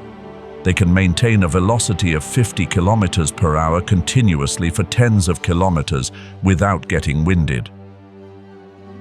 Their body is a masterpiece of aerodynamics and physiology. The pronghorn's trachea is unusually wide to gulp down air. The lungs and heart are gigantic relative to body proportions. The VO2 max index, their maximum oxygen absorption capacity, is 5 times higher than that of the most elite human athletes. Their blood contains concentrated hemoglobin levels, turning the body into a super-energy oxidation reactor. But scientists have posed a big question for centuries. Why must the pronghorn run so fast when the fastest predator on the cliffs, like the wolf or cougar, only reaches 60 kilometers per hour? That is a waste of evolutionary energy. The answer lies in a phantom dead since the Ice Age: American cheetah. 10,000 years ago, the North American prairies were the hunting grounds of an extinct giant cheetah species. The pronghorn today is racing against the memory of a non-existent enemy, a biological arms race where the opponent left the track long ago. They are living relics, trapped in the speed of the past. However, this perfect speed machine possesses an unbelievably silly weakness. Pronghorns do not know how to jump. Evolution has programmed them to race on flat surfaces, not to overcome vertical obstacles. When facing the barbed wire fences of cattle ranches, the pronghorn chooses to crawl under the fence. This bizarre behavior causes them to slow down, scratch their backs, or even get stuck. Slender legs designed to tear through the wind are now clumsy before inanimate metal wires.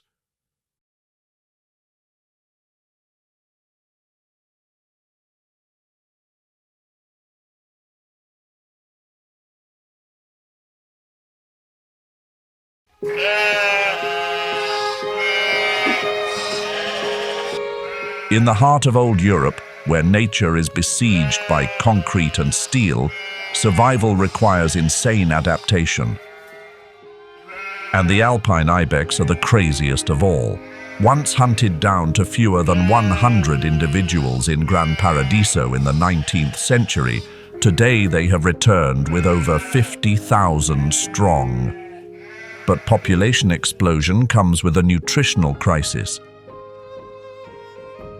High-altitude grass and herbs provide enough energy, but are severely lacking in salt, essential minerals needed to maintain nervous system function and develop skeletons, as well as giant horns 1 meter long. This mineral thirst has driven the alpine ibex to the most bizarre behavior in the animal world.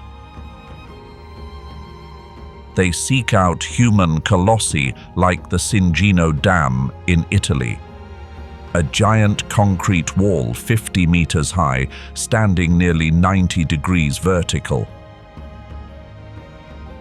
To humans, this is a death wall requiring specialized climbing gear. To the alpine ibex, this is a buffet table.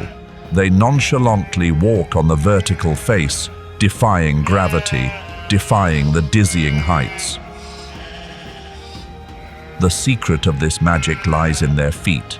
The ibex's hooves are split, able to move independently to clamp onto tiny protruding ridges. The soft soles transform into vacuum suction cups, creating absolute friction on slippery concrete surfaces. They cling to rock holes just a few centimeters wide, They even stand on rusty bolt heads protruding from the dam body. The dam's concrete over time releases salts called saltpeter and calcium that seep to the surface. The patchy white streaks on the dam body are white gold for this herbivore. The ibex uses its rough tongue to lick these precious salt crystals clean. The sight of an entire herd of ibex hanging suspended on the dam wall makes anyone watching hold their breath. A slight slip, a sudden gust of wind, and the price paid is life itself. But mineral hunger has completely overridden fear. This is brutal proof of the law of survival. When the natural environment no longer provides enough nutrients, animals are forced to turn human artificial structures into part of the wild ecosystem. In the Alps, the boundary between nature and civilization has been erased by the footsteps of the ibex.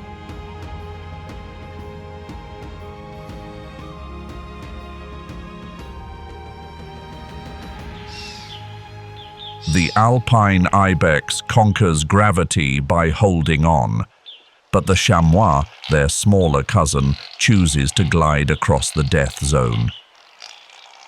The geographic separation of the old continent split this bloodline into two distinct branches. Alpine chamois rule the snow peaks of the Alps.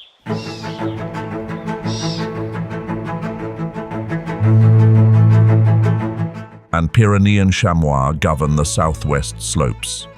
Though different in geography, they share a gene pool perfectly adapted to the cold.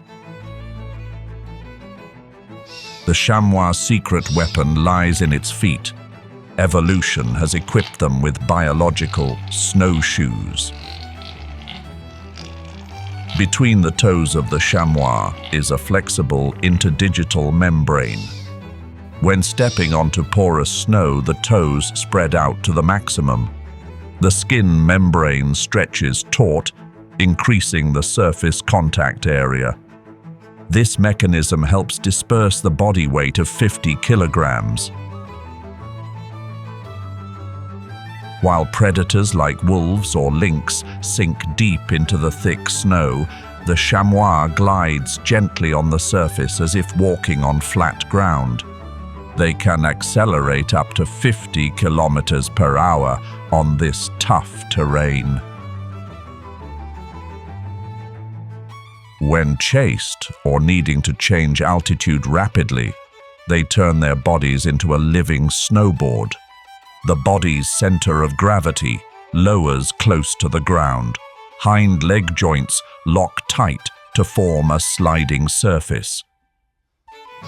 They launch themselves down snow slopes inclined at 60 degrees. A controlled slide helps them drop hundreds of meters in altitude in just a few seconds. To operate this speed machine at oxygen-deprived heights, the chamois possesses an oversized heart. Their heart weight relative to body size is much larger than other mammals. It pumps red cell-rich blood throughout the body, maintaining endurance during prolonged chases. Vigilance is also a survival instinct. Chamois live in herds led by an experienced old female. When the herd is grazing, there is always a sentry, standing apart at the highest point. It constantly scans the sky for the shadows of eagles and scans the valley for the shadows of wolves. Just a piercing whistle is heard, and the whole herd transforms into blurs rushing across the white snow.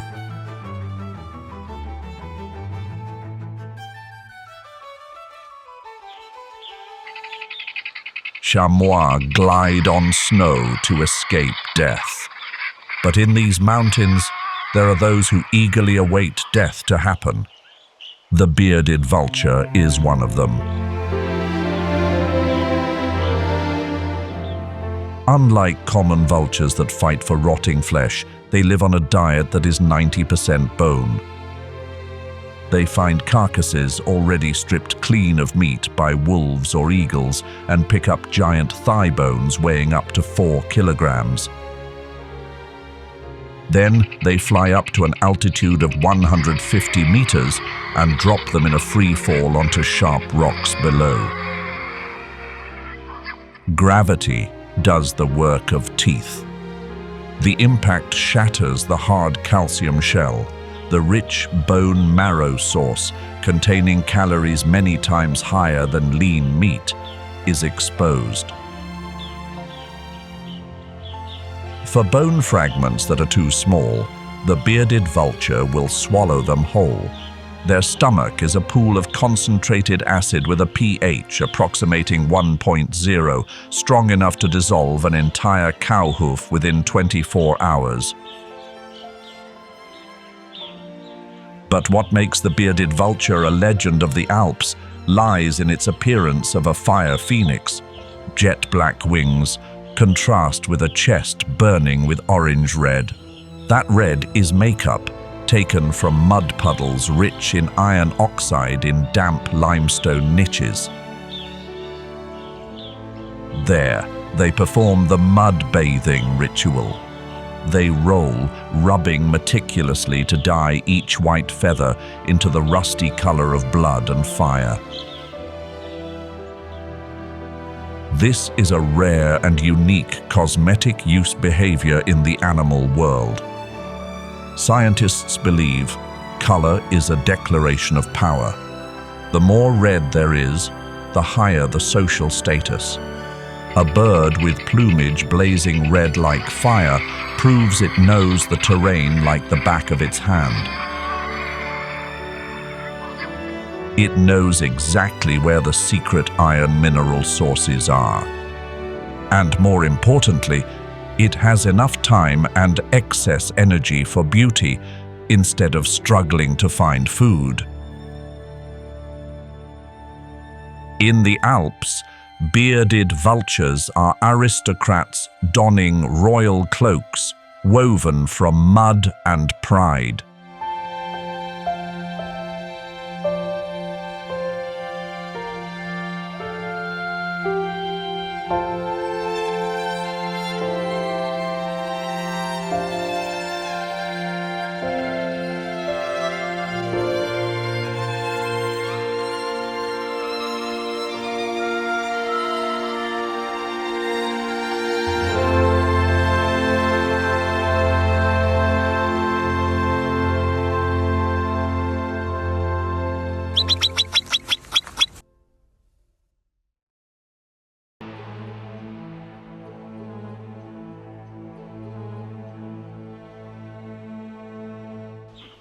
The pronghorn's strides inadvertently brush past the darkest canyons of the Rockies. That is the territory of the wolverine. They are also called skunk bear, due to the pungent scent gland smell.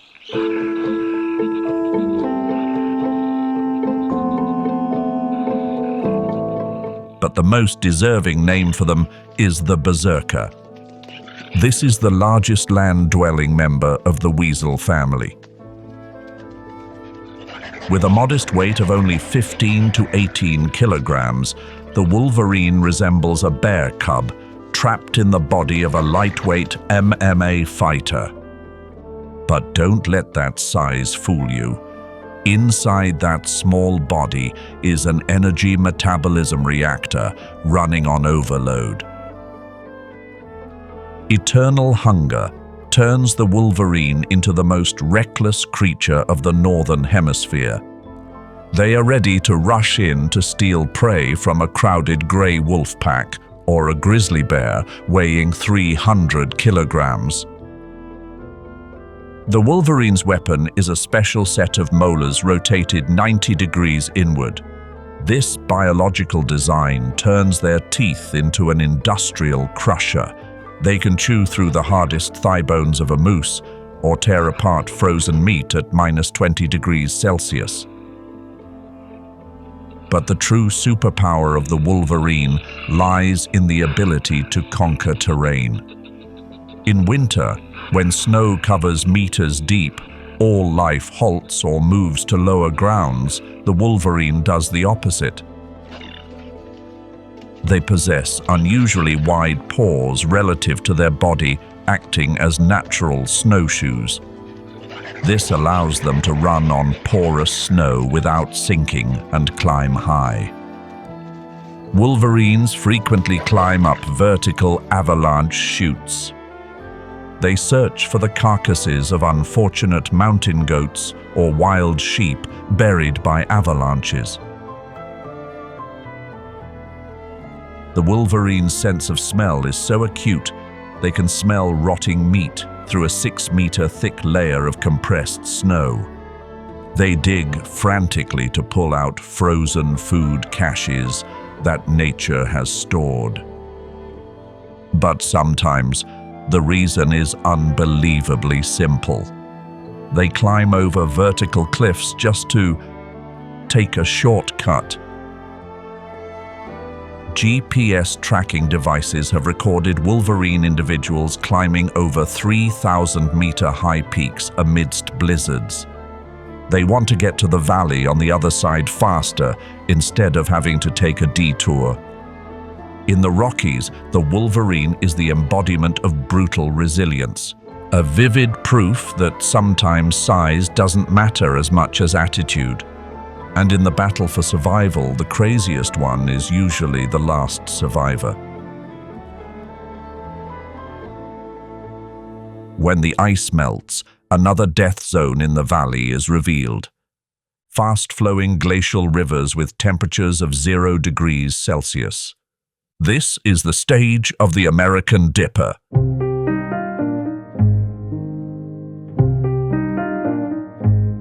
The only songbird in North America daring to choose water as its home. The dipper defies the laws of hydrodynamics. They plunge straight into the surging water with a velocity of 2 meters per second. Short wings act like hydrofoils, creating downward thrust against the lift of the water.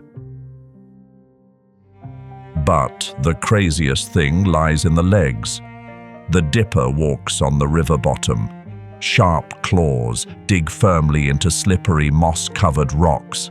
They lower their heads, tilting their bodies so the current presses them down to the bottom instead of washing them away.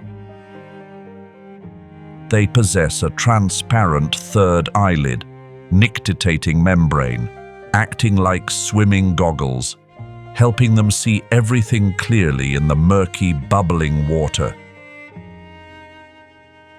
All that extraordinary effort is just a hunt for tiny insect larvae hiding under rock crevices.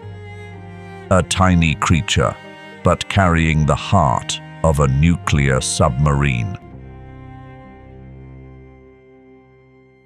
The frigid glacial lake beds are also the hiding place of the American moose, the largest deer species to ever walk the earth since the Ice Age. An adult male is a tower of flesh and bone, standing up to 2 meters tall and weighing over 700 kilograms.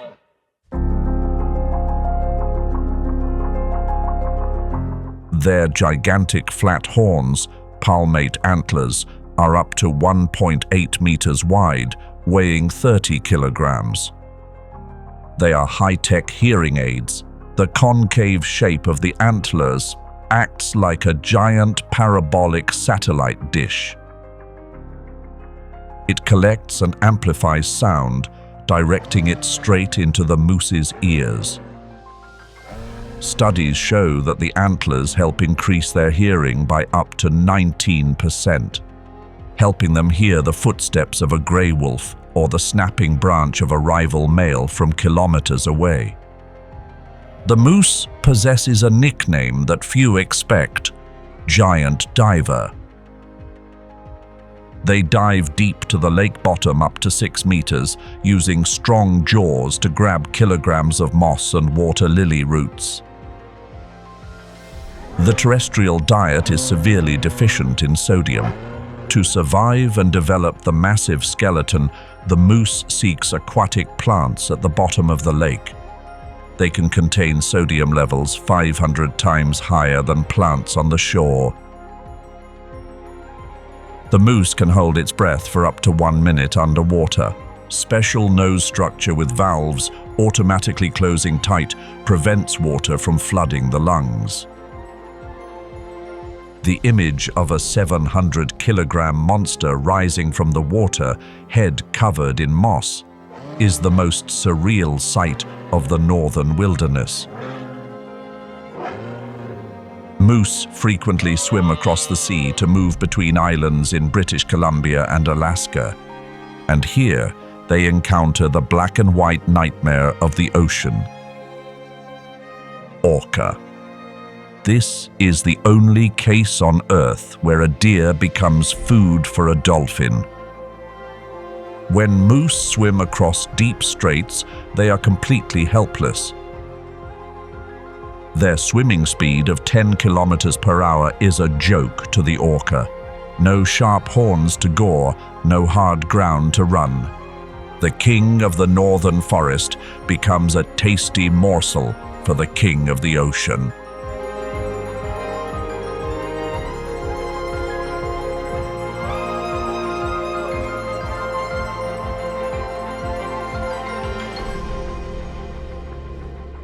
Leaving behind the endless primeval forests of North America, we cross the Atlantic to return to the cradle of Western civilization. In Europe, two limestone giants are straining to support the sky: the Alps and the Pyrenees. The Alps wind like a great icy crescent, 1,200 kilometers long. It traverses the territories of 8 countries, from France to Slovenia, with Mont Blanc standing 4,807 meters tall, like an eternal throne. It is dubbed the Water Tower of Europe, the source of vital rivers like the Rhine or the Danube. To the southwest, the Pyrenees rise as a natural granite wall dividing France and Spain. In the sky, the bearded vulture uses the red of blood devoid of human sovereignty. This is under the frozen ground where wildlife is forced to fight for every meter of survival, sacrifice, right next to bustling ski resorts. The alpine marmot understands this very well. When the first blizzards hit, covering the Alps in white, and the outside temperature drops to -20 degrees Celsius, they immediately disappear. They retreat into dungeons located 3 meters deep underground. There, they begin a 6-month biological war named hibernation. This is a controlled state of clinical death. The marmot body activates the most extreme energy-saving mode in the animal world. Their heart rate, from 130 beats per minute in summer, drops to only 5 beats per minute. Breathing becomes faint, only 1 to 2 times per minute.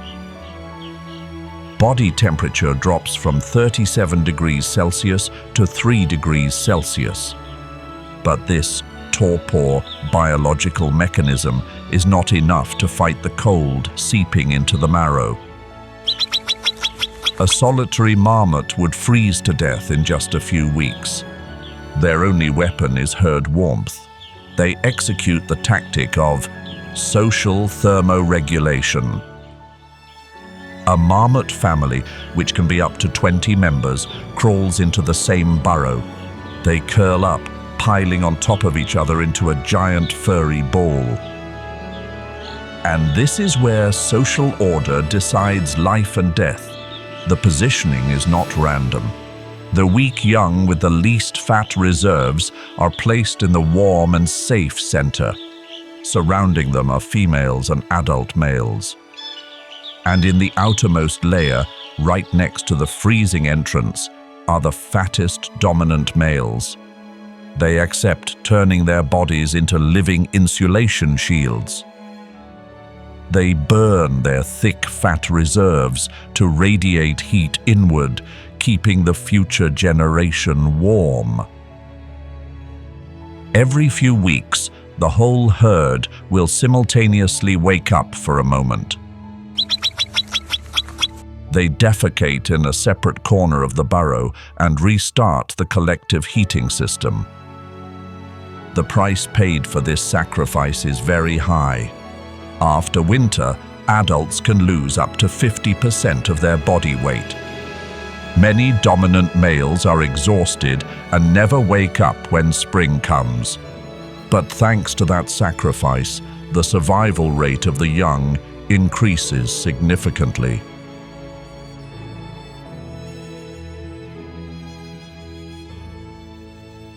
While the marmot family is sinking deep into dreams underground on the snow surface, a phantom is awakening. Eurasian lynx, the silent ruler of the old forests of Europe. This is the largest of the 4 lynx species in the world. An adult male can weigh up to 30 kilograms, as large as a leopard. Their ultimate weapon lies on top of their head. Those are 2 characteristic long black tufts on the tips of their ears. These are advanced biological antennas. This tuft acts as a receiver. They help determine exact wind direction and amplify the smallest sound frequencies into the ear canal. And when combined with ears that can rotate 180 degrees independently, they form an ultrasonic hearing system. The Eurasian lynx can hear a heartbeat or the rustling footsteps of a field mouse from a distance of up to 60 meters. They can even locate prey moving underground beneath meters of snow. Their preferred targets are roe deer or chamois. However, prey 3 to 4 times their body size brings a troublesome problem. The predator cannot eat the entire prey at once, and in a forest full of thieves like bearded vultures or foxes, leaving food exposed is a stupid waste. The lynx performs food caching behavior. They drag the heavy carcass into wind-sheltered bushes using hind legs to scrape snow, leaves, and dry branches to cover the entire prey. The cold pile of snow suddenly becomes a natural refrigerator, both preserving the meat from decomposition and blocking the scent from spreading. The lynx will return to this cold storage over the next 5 to 7 days. They leisurely eat until only white bones remain. A solitary life, carefully calculated and completely invisible. That is why they are called the forest guardian, who never sleeps.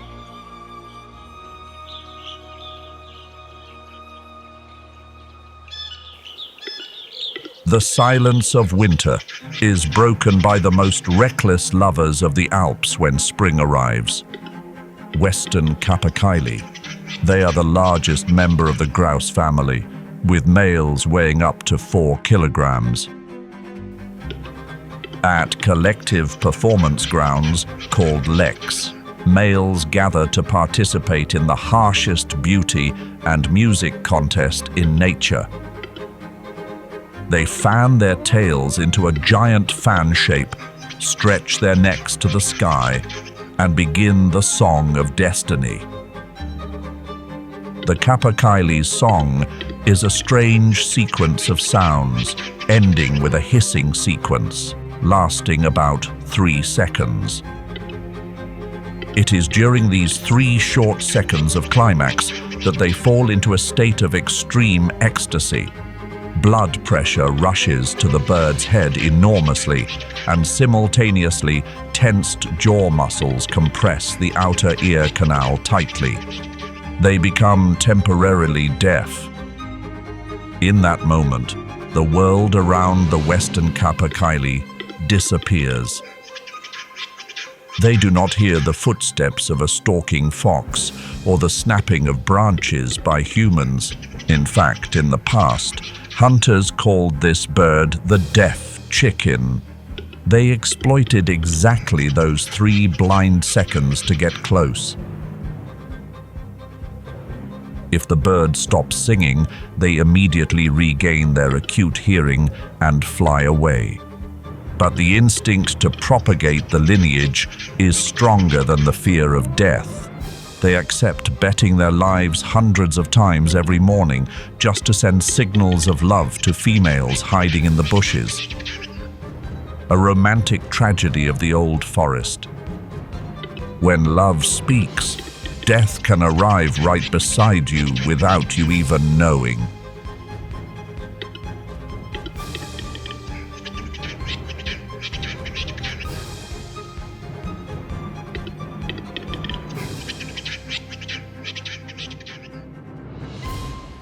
Goodbye to the love songs. We drift south, crossing the Mediterranean to reach the towering heart of the dark continent, the Ethiopian highlands, known to the world as the roof of Africa. This is the largest continuous mountain mass on the continent, a massive basalt fortress lifted by violent volcanic activity 30 million years ago. Its surface is torn apart by the Great Rift Valley, creating vertical cliffs thousands of meters deep and peaks touching the cloud layer. Here, the concept of a wild, sun-scorched Africa is completely overturned. There are no golden savannas, no migrating herds of lions or giraffes, only cold winds, fog, and absolute isolation. An island in the sky with a unique Afro-alpine ecosystem found nowhere else.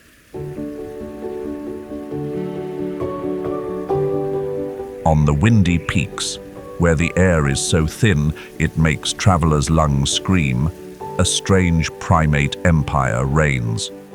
Gelada. They are the last remaining members of the ancient genus Theropithecus. In the colorful world of primates, the culinary rule is usually fruits, nuts, young leaves, or insects. But the Gelada tore up that textbook and threw it into the abyss. They are the only primates in evolutionary history to choose the path of grazing. 90% of their diet consists of tough grass growing close to the ground. To exploit this poor energy source most efficiently, the Gelada developed an exclusive mode of locomotion. Instead of moving on 4 legs or 2 legs, they shuffle. Creation modified their pelvic structure and equipped their buttocks with 2 thick, hard, and calloused fleshy pads. These 2 pads allow the Gelada to sit flat on the ground all day and slide from one grass patch to another without wasting energy standing up and sitting down. Their hands evolved into miniature combine harvesters. The symmetrical thumb and index finger possess extreme dexterity, helping them pluck each blade of grass, separate seeds, and feed them into their mouths at breakneck speed. An adult Gelada must chew continuously thousands of times a day to intake enough calories. Because they spend their entire lives sitting on the cold ground, displaying sexual signals on the buttocks like other monkeys becomes meaningless. Instead, the Gelada possesses an hourglass-shaped patch of bare skin right on the chest. In the breeding season, this skin patch turns a bright red like fresh blood due to changes in estrogen and testosterone levels, a wordless but weighty declaration of power. When twilight falls on the highlands, hundreds of Geladas will leave the safe grasslands.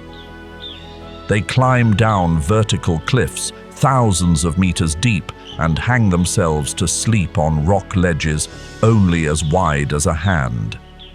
This is how they evade leopards and Ethiopian wolves. Turning treacherous terrain into a safe shelter is how they conquer the journey of survival in Ethiopia.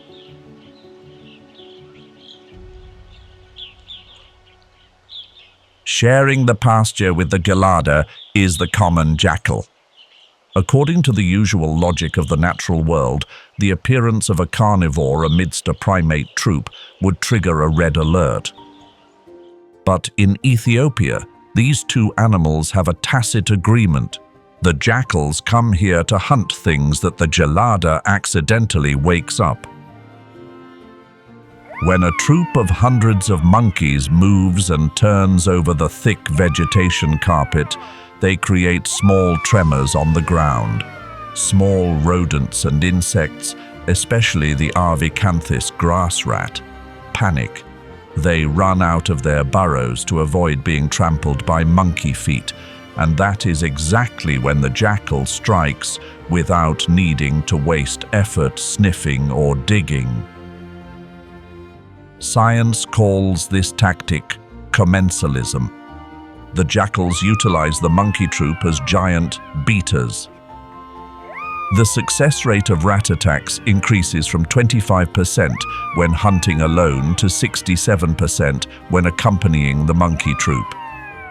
But this peace agreement is very fragile. It relies on an immutable principle. The jackal is not allowed to look at the baby monkeys. Male geladas with 5-centimeter long fangs always observe every move of the companion. The jackal, with sharp intelligence, understands this limit well. They restrain the instinct to hunt large prey in exchange for an abundant and easy food source from the rats. They accept being a humble moocher rather than a chased-away enemy. On the Ethiopian highlands, sometimes the smartest way to hunt is not using strength, but knowing how to choose the right companion.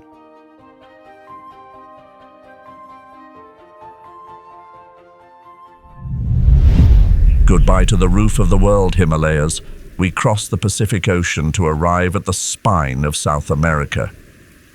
The Andes, the longest continental mountain range on the planet. In the local creed, this range is more than a mere physical divide. It is the chacana, the conduit binding the spiritual strata of the ancient Inca.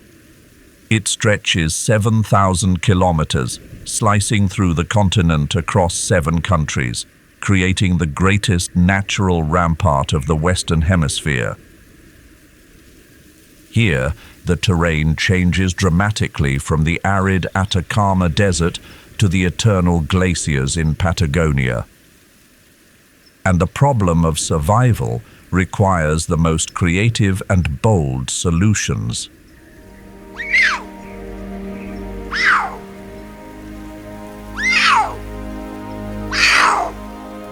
In this kingdom of wind and stone, the cougar is the god governing the earth of the ancient Incas.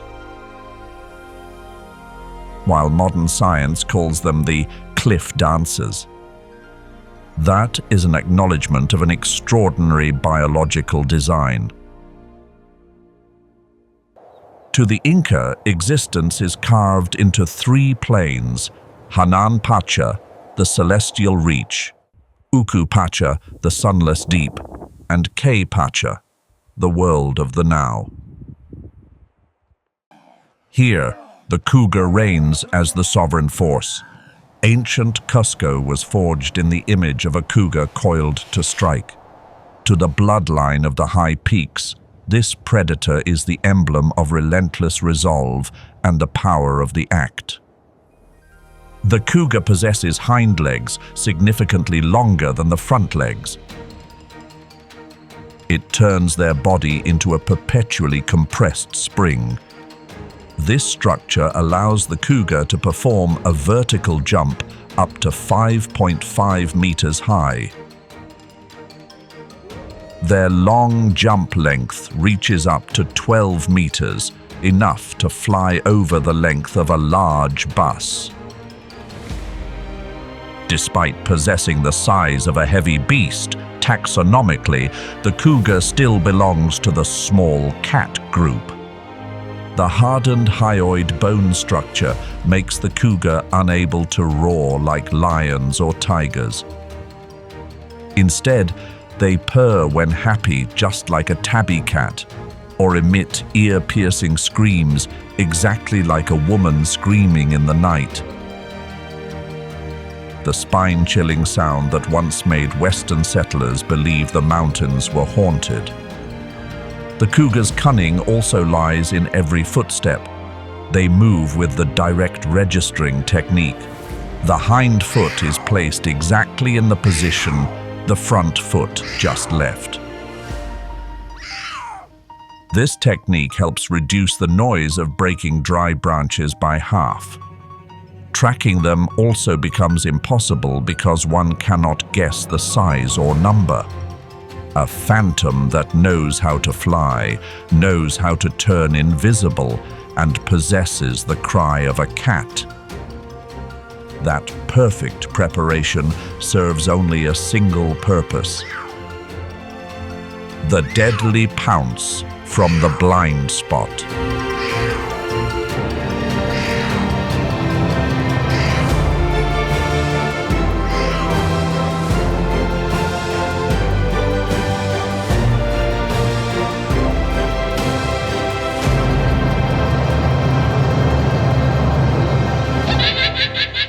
The cougar's favorite prey in the Andes is the guanaco, a creature that looks gentle but is designed to survive in the harshest conditions. Through millions of years of being hunted, they have developed a natural armor to resist the cougar's kiss of death. The skin of the guanaco's neck is unusually thick, reaching up to 2 centimeters in adult males. This rubber-tough skin acts like a biological Kevlar shield. It is born to withstand sharp fangs, protecting the aorta and trachea deep inside. A hunt in the Andes is not a silent assassination, it is a chase and brutal collision.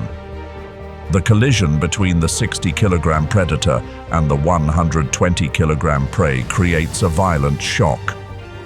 Both tumble down the slope covered in sharp scree. The cougar attempts to lock its jaws around the opponent's throat, but the guanaco thrashes violently, resolutely refusing the verdict of fate. The guanaco's rear kicks carry horrific destructive force, strong enough to crack ribs or shatter the cougar's skull.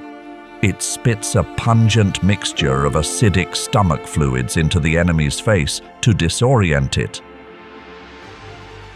But the cougar is the embodiment of tenacious persistence. The more fiercely the prey resists, the tighter it squeezes, channeling all its strength into the jaw muscles to compress through the thick neck skin. This is a contest of grit, where the one who gives up first will pay with their life. The guanaco also possesses another biological secret, helping them maintain strength in this wrestle. To survive at an altitude of 4,000 meters, a teaspoon of guanaco blood contains up to 13 million red blood cells, 4 times that of humans. This turns their blood into a super fuel, transporting oxygen with maximum efficiency to muscles screaming from exhaustion. If guanacos are the armored tanks of the lower slopes, then at an altitude of 5,000 meters, another masterpiece of creation reigns: vicuña.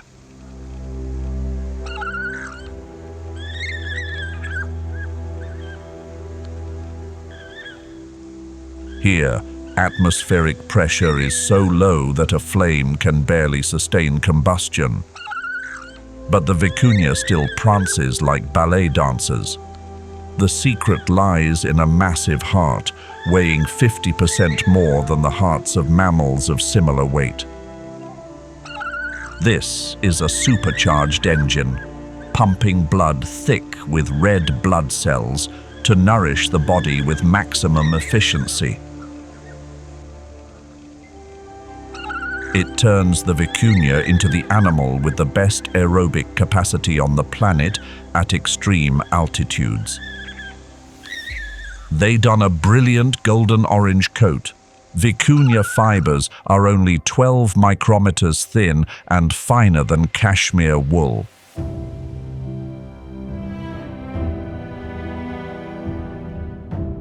It is a super insulation layer, keeping the slender 45-kilogram body warm amidst sub-zero cold and stormy winds.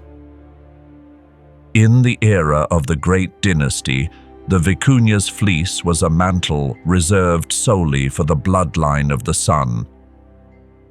To this day, the Quechua regiment upholds the chaku, an ancient ritual of the harvest. They converge upon the herds, claiming the warmth of the wool before returning the creatures to the unyielding wild. This is the Old Covenant. Man accepts the gift of heat, yet pays his debt by honoring the animal's right to endure. But that precious coat does not protect them from the cougar. For the mountain lion, the vicuña is a delicate dessert and far less risky than the guanaco. No thick neck skin nor deadly rear kicks. The vicuña relies entirely on speed for survival. They can reach a velocity of 50 kilometers per hour at an altitude where humans would faint if running too fast. However, the cougar holds the prey's routine map in the palm of its hand. Vicuñas use fixed communal dung piles. All herd members defecate at one spot to mark scent boundaries. The dominant male is obsessed with checking these dung piles to assert sovereignty. The cougar only needs to lie in ambush at those communal piles. When the male vicuña bows his head to smell the familiar scent, it is also when he smells the scent of the reaper. A lightning-fast pounce from behind. The giant heart that once helped the vicuña conquer the heights now beats its final rhythms in the jaws of the ruler.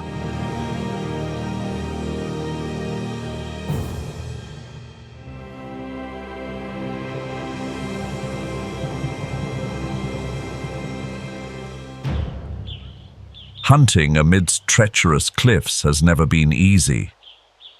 But the cougar has no other choice. The lush tropical forests at the foot of the mountains do not belong to them, because that is where the jaguar reigns. They stand as the sentinels at the threshold of Ukupacha, the sunless deep, within the sacred lore of the southern bloodlines. Unlike the common jackal, the Ethiopian wolf needs no allies to survive. This is the rarest wild dog on the planet, with a global population estimated at under 500 adult individuals remaining. They are standing on the brink of extinction, more fragile than tigers or black rhinos. The Ethiopian wolf is an anomaly of the Canidae family. They live in packs to protect territory and maintain the lineage. But when the sun rises, they separate. Each wolf is a solitary hunter on the windy grasslands. The reason for this solitude lies in the size of the prey. Their main food is the big-headed mole rat. A prey weighing a few hundred grams is not enough to share with the whole pack. Therefore, the Ethiopian wolf must work alone. Their hunting technique is a meditation session amidst nature. They walk slowly and then freeze. They can stand still like stone statues for hours in front of a burrow entrance. Every sense is focused on the flexible, rotating ears. They are listening for the scratching sound of soil or the heartbeat of the rat under the thick earth layer. This is a battle of wits between the hunter's patience and the hunted's vigilance. When the audio signal confirms the prey's location, the wolf executes a jump following a perfect parabolic trajectory. The body arches in the air, shifting all weight to the two front legs. The impact of the two paws on the ground breaks the burrow roof, simultaneously pinning the prey before it can retreat deep into the darkness. The Ethiopian wolf is the most specialized carnivore in Africa. Evolution has turned them into perfect rat-hunting machines, but that very specialization is killing them. As habitats shrink and diseases like rabies from domestic animals run rampant, the red messengers of the highlands are gradually disappearing into the mist of history. The Ethiopian wolf chooses solitude to preserve wild dignity, but when night swallows the high peaks, another predator chooses the path of walking straight into the light of civilization. Spotted hyena, the most misunderstood creature of the dark continent. In pop culture, they are cowardly and sinister scavengers. But science paints a completely different portrait. This is the carnivore with the most complex social structure in Africa, second only to monkeys. They possess the most terrifying jaws in the mammalian world on land.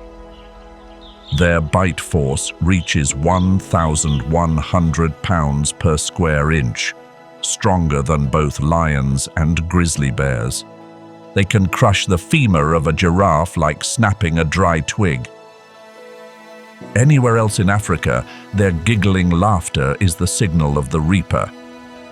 But in Hara Jugol, a 1,000-year-old city recognized as a UNESCO heritage site, every biological rule of fear is reversed.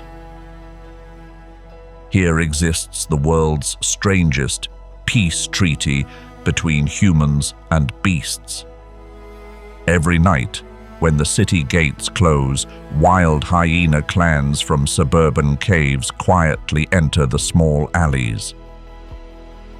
They come to meet old friends, the hyena men.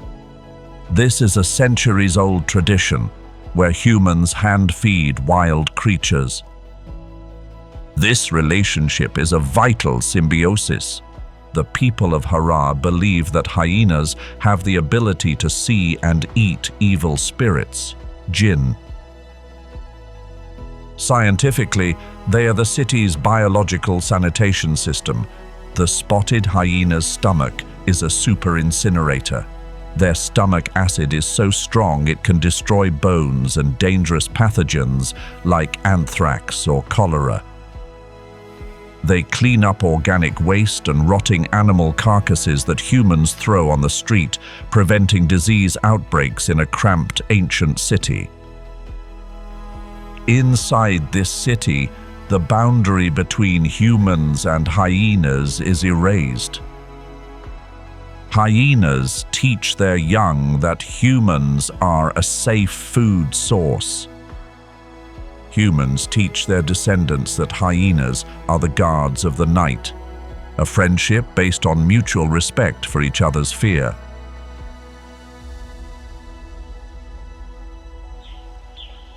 When the first dawn touches the jagged basalt peaks, we encounter a creature so modest in appearance it is easily overlooked: rock hyrax.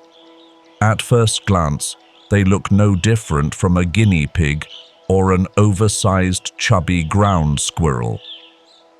A harmless gray-brown ball of fur weighing about 4 kilograms. But this is the most spectacular trick in evolutionary history, genetically and anatomically speaking. The rock hyrax is the closest living cousin of the largest land animal on the planet, the African elephant. Don't let the size fool you. Look at the hidden anatomical details. Their two upper incisors never stop growing, effectively being miniature elephant tusks. Their toenails are not sharp claws, but flat hooves identical to elephant nails.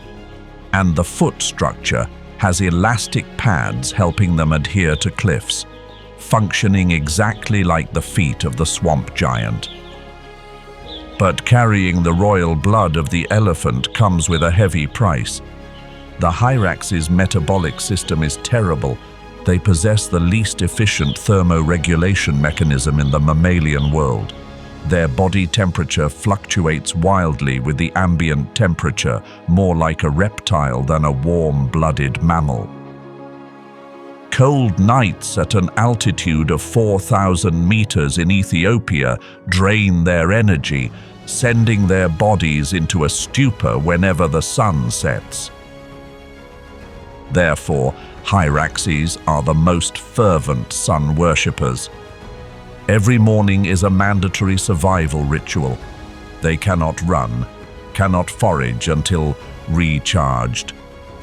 The entire hyrax colony, from old to young, will climb to the highest rock outcrops facing east.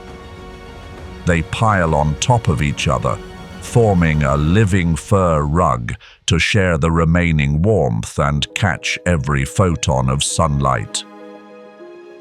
To support this, creation granted them a special pair of eyes. The hyrax pupil has an umbraculum shield, allowing them to look straight into the glaring sun without going blind. And when the body has heated up to the necessary level, the tiny elephant tusks begin the work of grazing. From the wings of the Andean condor to the thunderous headbutt of the bighorn sheep, from the hibernation of the marmot to the reckless kiss of the hara hyena, we have witnessed how life blooms right on the edge of the abyss. High mountain peaks are nature's harshest laboratories, where every animal must become a more perfect version of itself to survive. There is no room for error. Only adapt or die. Among the cliff dancers and gladiators we have just explored, whose survival superpower amazed you the most? Please leave your opinion in the comments section below. Don't forget to like the video, subscribe to the channel, and hit the notification bell so you don't miss the next expedition into the planet's most mysterious lands.